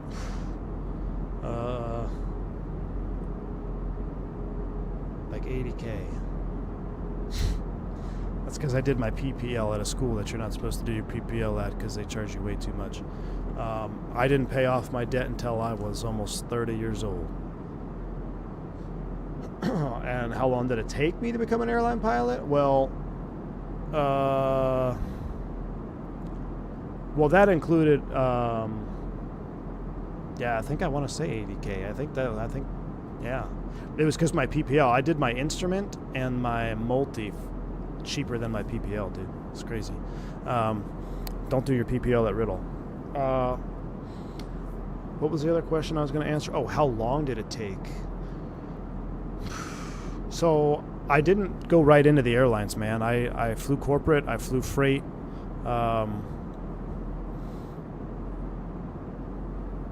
But, I mean, I would say...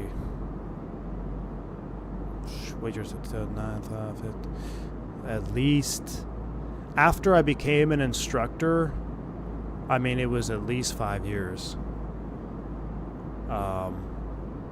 So, and then you throw in, 2 years of training, so 7 years or so.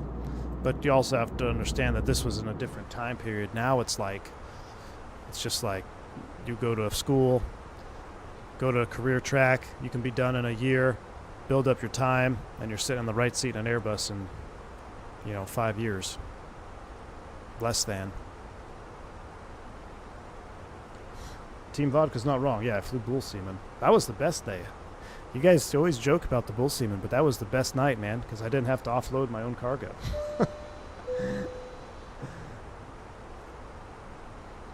Johan, welcome to Private Pilot, sir. Glad to have you on board.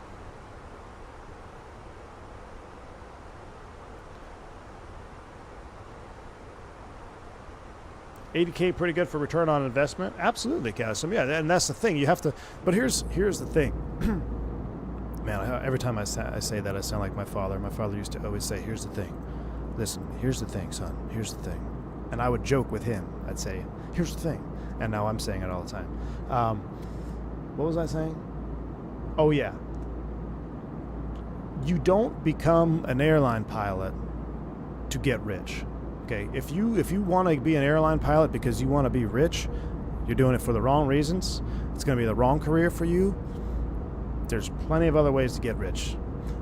Being an airline pilot pays well, yes. But if you try to do this job because you just want to be rich, it ain't going to work out for you. So, or you're going to be miserable. Okay, you got to do it for the right reasons. All right, we're speed descent. Here we go. Let's go ahead and turn the seatbelt sign on. You got to love the job, man. And trust me, there are days. Don't sit here and think that there are not bad days. Oh, it's great. Aviation, I love airplanes. I love every day. No, there are some days that I'm cursing this career.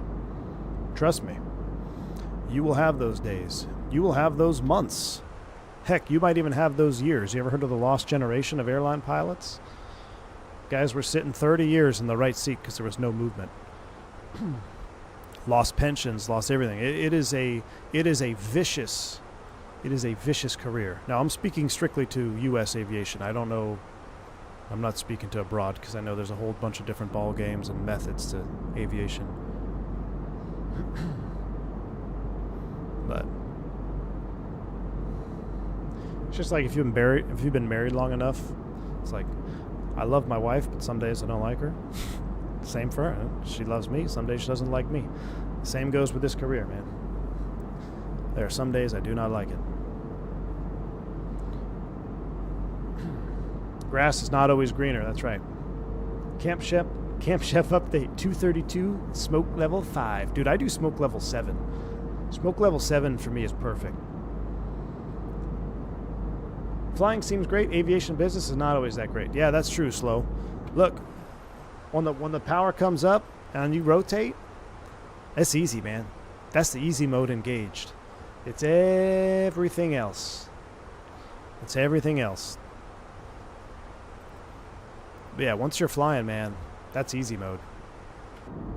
But there's a whole lot more to the job than just flying. Look at the shadows. That feature alone is worth installing for 24. You talking about like on the wing here, man? Like, I know, Chris, isn't that juice? Absolutely love it. Look how it's moving as the airplane. Oh, I just love it. Shadows are so much better in 24. Tyler Burke, thanks for the 20 months of support, man. Isn't there almost no hour limit in Europe? Yeah, it's a whole different method in Europe, man. Oh, I didn't even notice that. Look at these shadows. They are so crisp. And look at the engine strake shadow. Look at that. I never noticed how sharp those were. Oh my goodness. That's epic. What did Corey say? Dang it, he deleted it, huh? What's the hardest part of the job? Being away from home, man. Being away from home. Or dedicating your life for something, whether it's, well, you dedicate your life to be a pilot, and then you just get slapped back to the bottom because of the industry. So airlines go out of business. Airlines fold. Well, yeah, that's fold. Same thing. Airlines going out of business. You're switching jobs. Bases close. All that stuff, man. It's the same. It's not the same picture.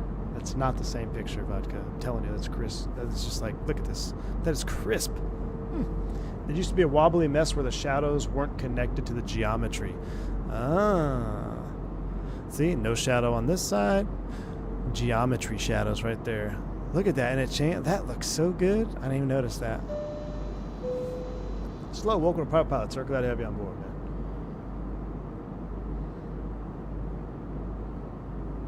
How important is the tropo in that page? Is it necessary? No. The longer the flight, the better the cost. The more accurate your recommended altitude is going to be. That's what that's for. It's for fuel burn. Because it has to do with temperature. I do have ray tracing on, yeah. Yep.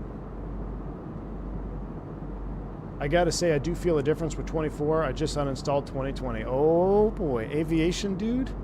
Welcome to... I'm gonna have to update the Kool-Aid emoji to the 2024 background. Oh yeah. If you remember the Kool-Aid commercials from the late 90s, early 2000s. Maybe it was only late. When was the Kool-Aid man? Oh yeah, busting through walls. Hit the like button. It's not the same, vodka. It's not the same.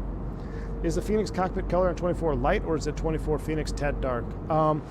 Wasp, the lighting in general, especially when it comes to like dome lights and stuff, is a little bit off right now, and that's with all airplanes. I'm hoping that'll be addressed. Right now, though, that looks unbelievably good, if you ask me. But not necessarily in this image, but I do know what you're talking about, Wasp. The colors seem a little bit lighter, and I don't know if that's by design or if that needs to be tweaked. I know in some aircraft it's definitely too light, or like the floodlights don't work unless it's quote-unquote day mode in the sim. So they're still working. I'm sure they're still going to be working on that. And remember, the Fenix is not even officially supported in 24 yet, which is crazy. We're flying an unsupported version at 24. Look at the texture. Like, look at the little bit of fingerprints there. It just looks so good, man. Looks so good. I'm surprised LA never contacted us. Were we supposed to call LA? We literally flew over the top of LA.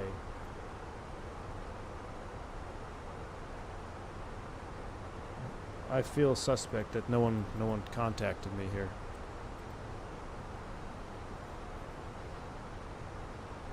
Despite the bugs in career mode, I haven't touched 2020 since 24. Will soon be deleted. Ooh.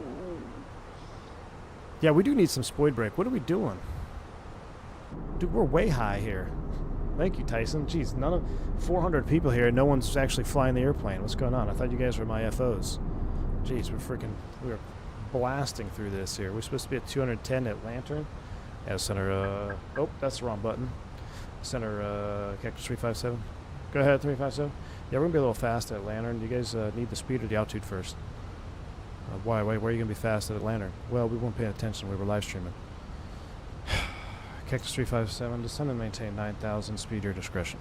Descend and maintain 9,000, speed your discretion, Cactus 357. So we'll do this. 9,000. Run it up. Let's get some Chinese speed breaks out.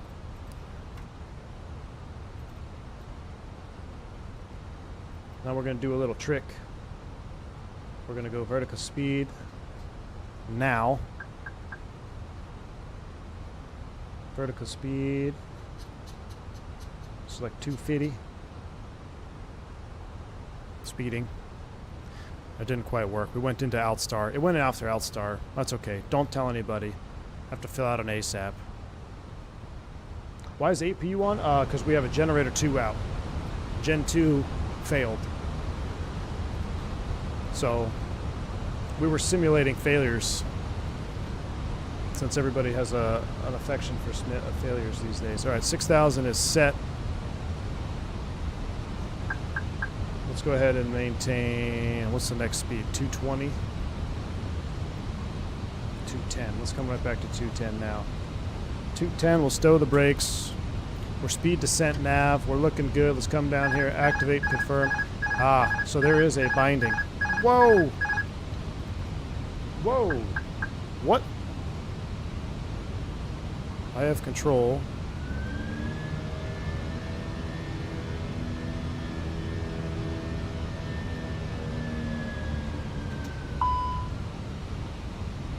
So there's a binding for trim on the overhead. That's what it is.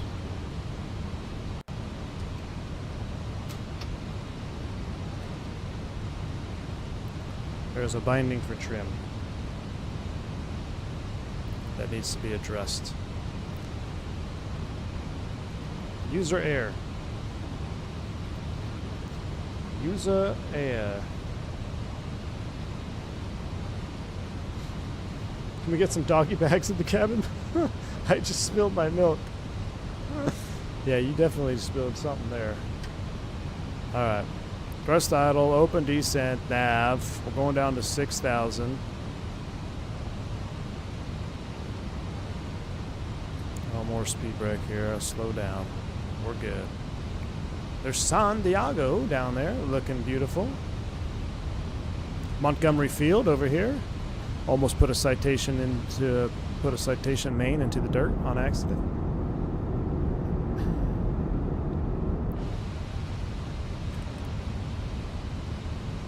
Zero G ops. So what that is, that's got to be an elevator trim, and when I click it, it locks it in, so it just ran the trim all the way. I will have to fix that binding.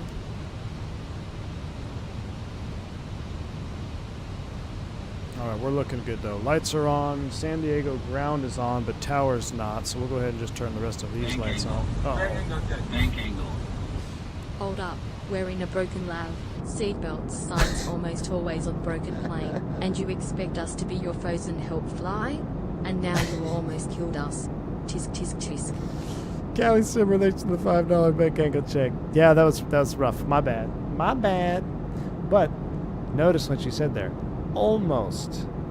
Did you die? No.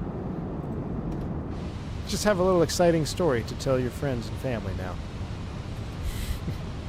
Thanks, Callie Simmer. Getting that upset recovery training in. Yeah, no kidding. So the only thing that I've noticed with the Moza base and the FSprojects stick, because the FSprojects stick is such at a angle, 26525. If I go full forward, I press the trigger. So I wish I could pull it back a little bit. I need to mount it to a MFG bar, which I saw somebody do, so I'm going to do that here soon. 26525 is on. See you later. Thanks for the services. 1200. All right, Take care. Let's comply with everything. LA Center, good afternoon. Cactus 357, leveling 6,000 on the Comics 2 for San Diego. We have weather and notice. 564. Wind is variable at 4, runway 30, clear land. ATIS information, Oscar. Cactus 357, are you on the RNAV Zulu approach? We are on the Comics 2. We're set up for the RNAV 27 though. Okay, RNAV Zulu, correct? Negative. We are on the have the RNAV Yankee set up. What do you want, the Zulu? Well, it'd normally be Zulu, but you're crossing Clone right now. Oh yeah. Go ahead and fly heading 090 and maintain 6,000. 090, maintain 6,000 for Cactus 357. Yeah, we see that now. Yeah, we have the Yankee on the box. Yeah, since you have Yankee, I'm gonna just keep you with that. I'll just give you vectors. Normally, yeah, you'd be on the Zulu coming in from the northwest. Copy that, thanks. United 350 at Clone. I'm not a dispatcher. How am I supposed to know that? At Cloven, cleared on Zulu 27, United 350. All right, 090. We'll clear from the top. Clear Clom. Clear NATO. Insert. That's manual Lindy. We're all set up now. Maintain 6,000. We're looking good. Southwest 1401. Send Jackie. Have I flown up? Oh, Chris Lever. It's been a long time, man, since I've been in pilotage. But I have, yeah. Expect the RNAV Zulu 26. Yeah, where's wrong side? Look, I was filed. Did I file? RNAV Zulu 26 I don't think I filed that approach. We can give you 26 right. It's Comics 2 San Diego. Yeah, how am I supposed to know that? I mean, it makes sense when I look at the chart because it links up to the arrival. 10 miles from the Parker VOR. Okay, 2 calls at the same time. American 1292. Radar contact. Yeah, Vodka, is this the guy that that we did the pop-up IFR with? Send Hollywood 1 arrival on Serial Altimeter 3011. It's in the Hollywood 1, American 1292, thanks. This guy's off on the radios. Remember his voice too well. Yeah, I've definitely heard his voice. I think he was online when we did our Vision Jet flight the other night. Name is gone now that I've landed, but oh, that was Brett. Oh, okay. This is Ben. So 560. Running out of B names. John Kilo, taxi eastbound on Kilo up to the gate. Gun on kilo to escape. We'll see. Yeah, I blame y'all for this one. Where's my dispatcher at? 700, Lima Airspace. Nah, I'll just blame wrong side. I'll send him a text. Be like, what the heck, man? Albuquerque Center of line switch to Do I ever land flaps 3? Yes. Rare. I need to do more. I might do it on this trip for practice. United 517. Radar contact. Line maintain level 320. America 9600 Heavy, welcome to LA. Cross 25 right on Lima, taxi to your gate. 25 right on Lima. Is it just for fuel or save time? What, flaps 3? Welcome to Los No, a Angeles. flaps 3 landing right is on Juliet, typically taxi to your when you're gate. concerned about your go-around performance Cross and wind shear. Yeah, Juliet to the gate for the land. Thanks for the way. See you later. Unless you're US Airways circa 2001. Then it was standard operating procedure. Fairway And a 279, wind calm, 1 right, clear for takeoff. Philly Center, American 1622, ready to go at runway 25 right. See at Bravo 1, and we picked up Tango. 1622, thanks for picking up Tango. Runway 25 right, line up and away. Got two aircraft there. Look at them. I love the wing flex, man. Line up and wait for runway 25 right, and copy the traffic. American 1622. Cactus 357, left turn. Left Correction, turn. right turn, Okay. 230. We're enabled direct VITA.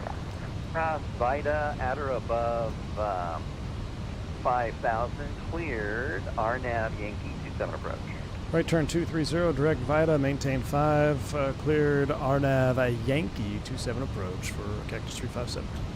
United 350, slow to approach speed. All right, number direct 2 to and, VITA Bloomberg. You'll be insert. following That a, looks Cactus, good. 5,000 Airbus is 320. blue. Thrust idle open descent. We can arm the approach. F glide Thank you, slope, sir. F United localizer. 517, climb maintain level Let's go ahead and stick 320. those slats out here. Slats, flaps 1. Beautiful. Let's get flight recorder up. 1616,000, about 25 to Grand Canyon.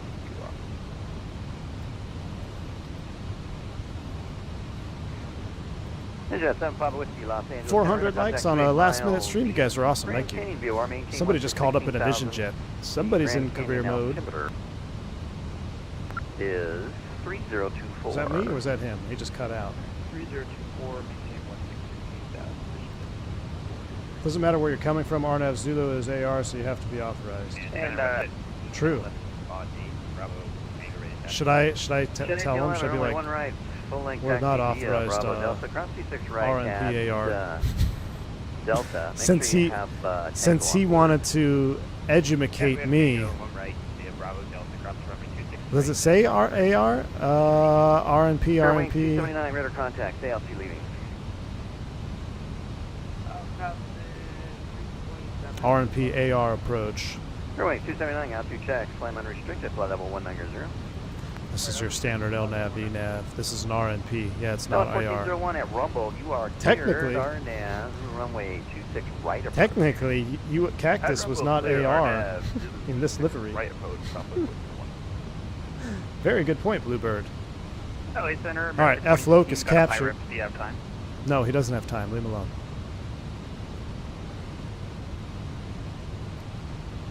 Well, actually, Wind is variable at 6, runway 27 clear if he land. wasn't such a nice Speed guy, up then I till, might say something. short But cloud. there's no need.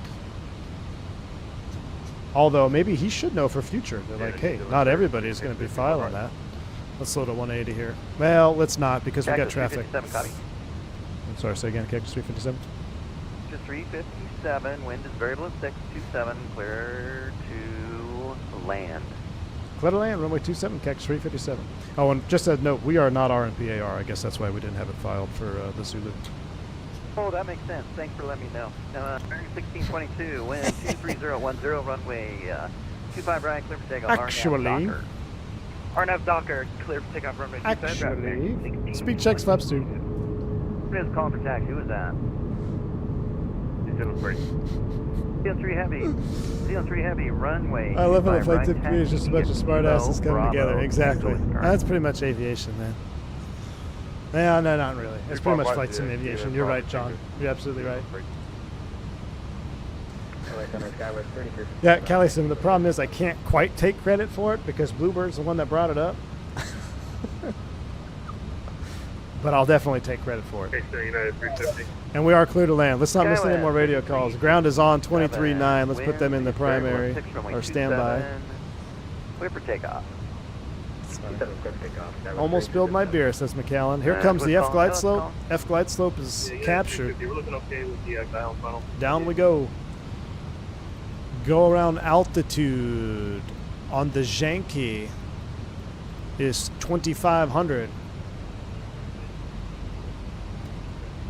Go around altitude is set 2,500 blue.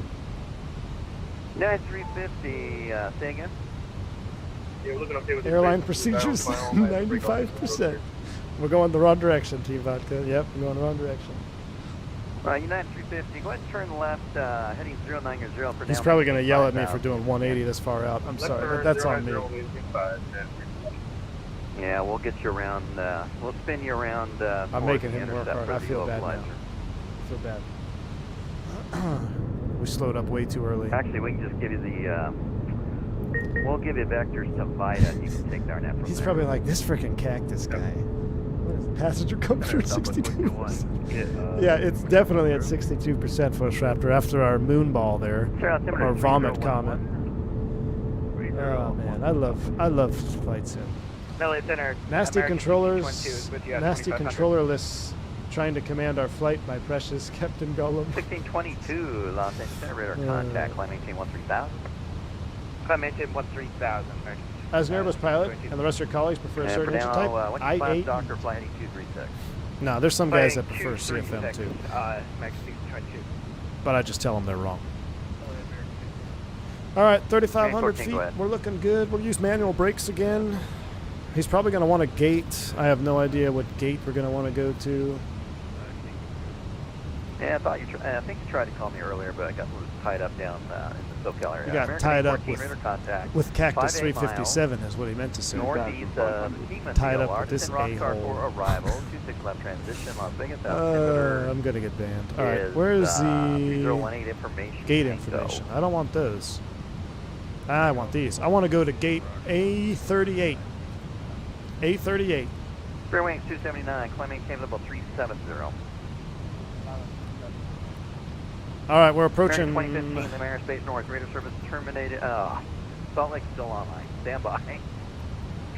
It's 3.5 on this, just like the I so was gonna send you on the your slope. way. So we're gonna do a little bit early configuration, Nope, right? keep quiet for me. Nope, So nope, we're keep 200 quiet. feet above Salt field. Lake City Center's usually a lot We're quieter 2,200 than I am. as opposed to 2,000. So we're gonna configure just a little bit early because we got a 3.5. Departure, climb maintain level 350. Left Recording turn is to Clipper, maintain 350, join the Orca 5. Via Phoenix, minus 10 flaps 3. American 2015, contact Salt Lake City Center 125.57. See you later. I got tied up with Cactus being prickly. American 2015. Kelly thanks for a great Simmer service wins as the always. chat on See ya. that one. Take care. Definitely. Kelly Simmer wins the chat. Center, All right, we're right at the line, but let's go ahead and slow it up. VFE next minus 10 flaps full. Yeah, 33. This will really help us get on speed here.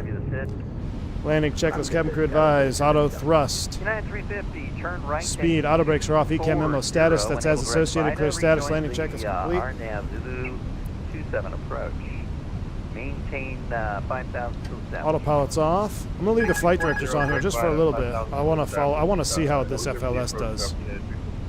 Yeah, United 350, maintain 5,000. We'll see how accurate it is. until It looks Vida, pretty then dang descend good. It on looks the spot RNAV on. Zulu approach. Okay. Once we get a little bit closer, we'll go all off and go bird on. Yeah, I need to keep you at 5,000 because you're on the Ooh, minimum a little bit vector of altitude. little bit of a chop rolling over the hill here. That's all right. I'm good with that. Runway's in Okay, double sight. check.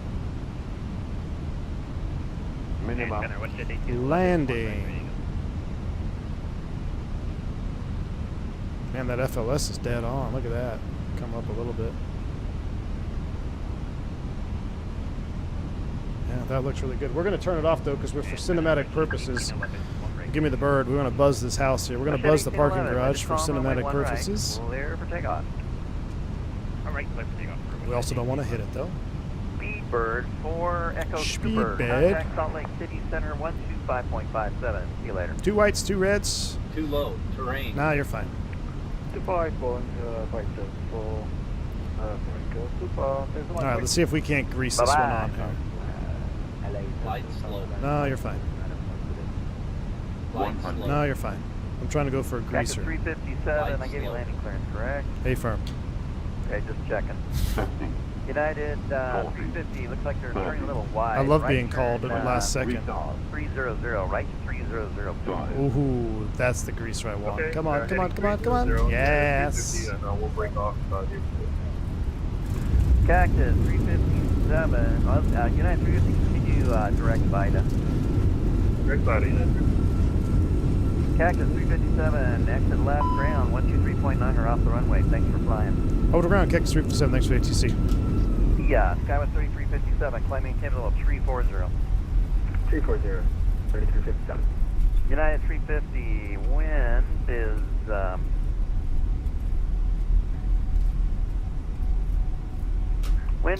very, why is this not working? United 350, wind is variable at 6 runway 27, you are clear to land. Okay, runway 27. We'll expedite our clearing. Electric Gen 2, that's associated. I'm not sure where that popped right back up there. I guess the inhibit mode went off.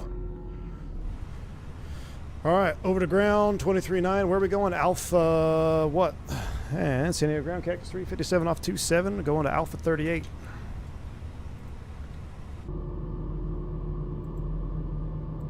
Yep, we are done after this. Is that right? Our ground is 23.9. We're on 23.9. San Diego ground, Cactus 357 off 27, going to gate Alpha 38.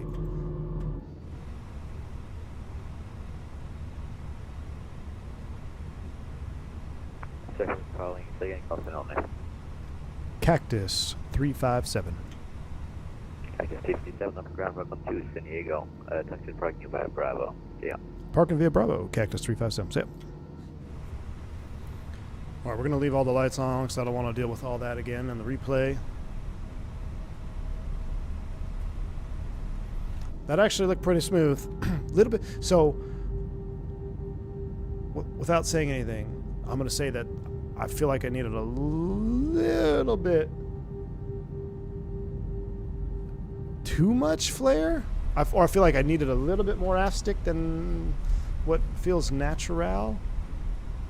That's all I'm going to say about that.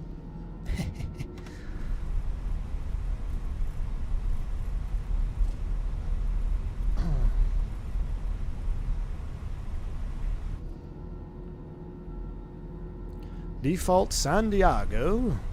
This is German for the Canadian is an A.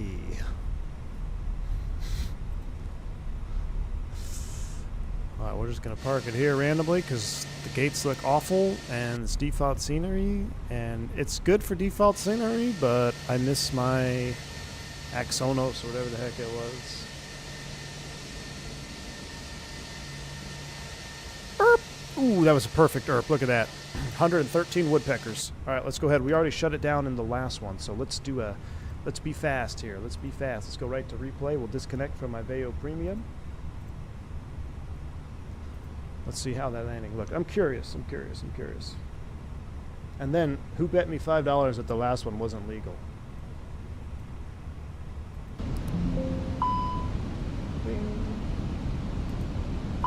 We arm you, turn you off. Was the auto thrust on?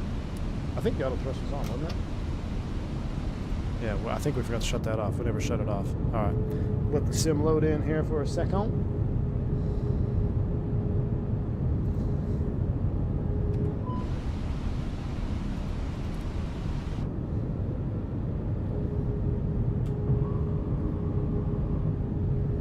It's time for some BS logistics simulations. Yes, it is, Captain. What time is it?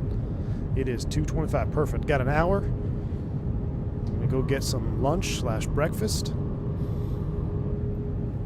Hopefully Starbucks has my honey citrus mint tea that they've been so-called out of. I don't know how you can be out of tea unless you don't have any tea bags.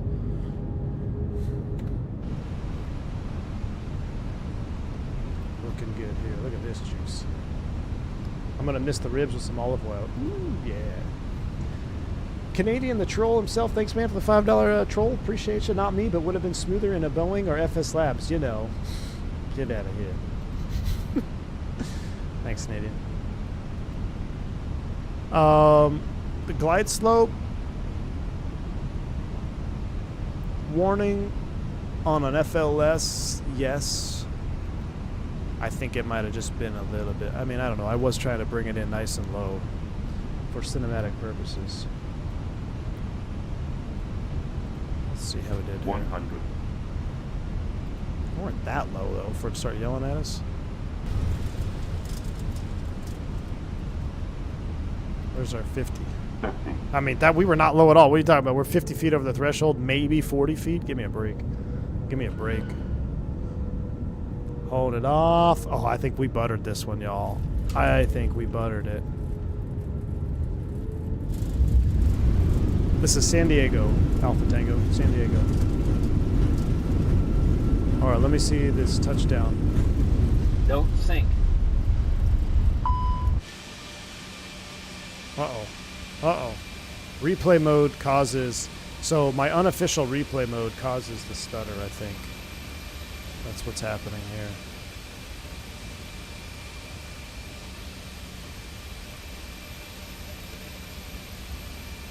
I mean, that's pretty good for San Diego. I will take that.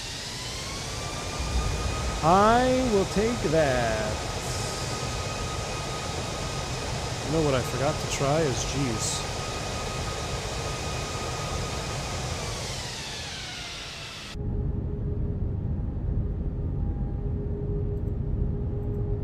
Yeah, see, doing the replay mode causes frame gen issues.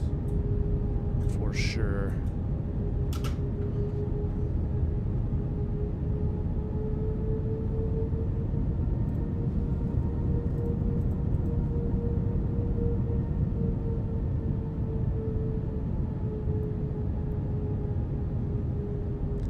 Flare it out. Hold it. Beautiful. 113. That was a 113. Oh, you don't know. Why can't you ever see G's? I hate how I have to do this manually every time. There we go. Now, see? 113. Let's rearm those. Let's try one more time for proof.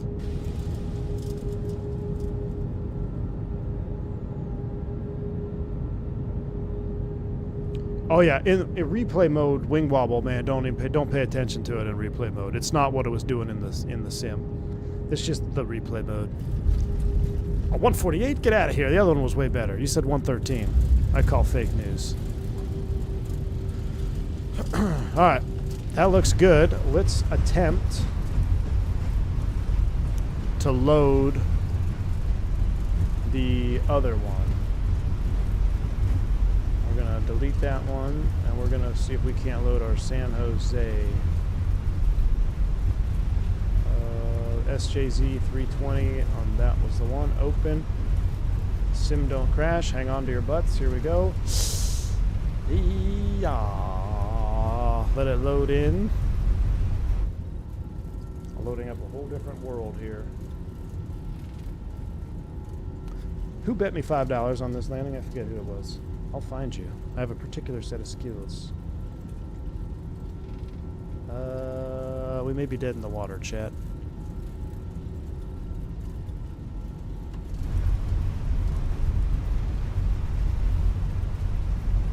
We may be dead in the water. Well, it's working. But it won't play. That's weird. So I can drag it, but it won't play itself. That is strange.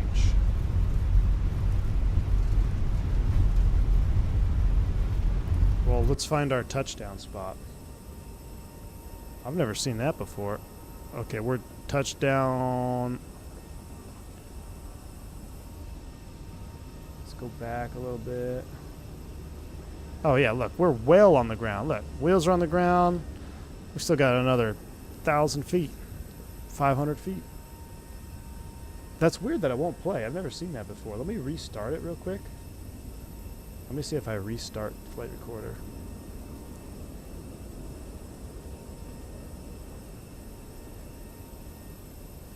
We're asking a lot of the sim here. Yeah, it won't play it. That's peculiar.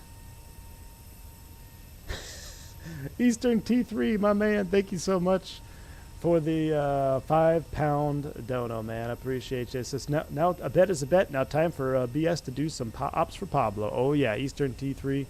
This is going to be a good one, my man. I appreciate you. Thank you for the support.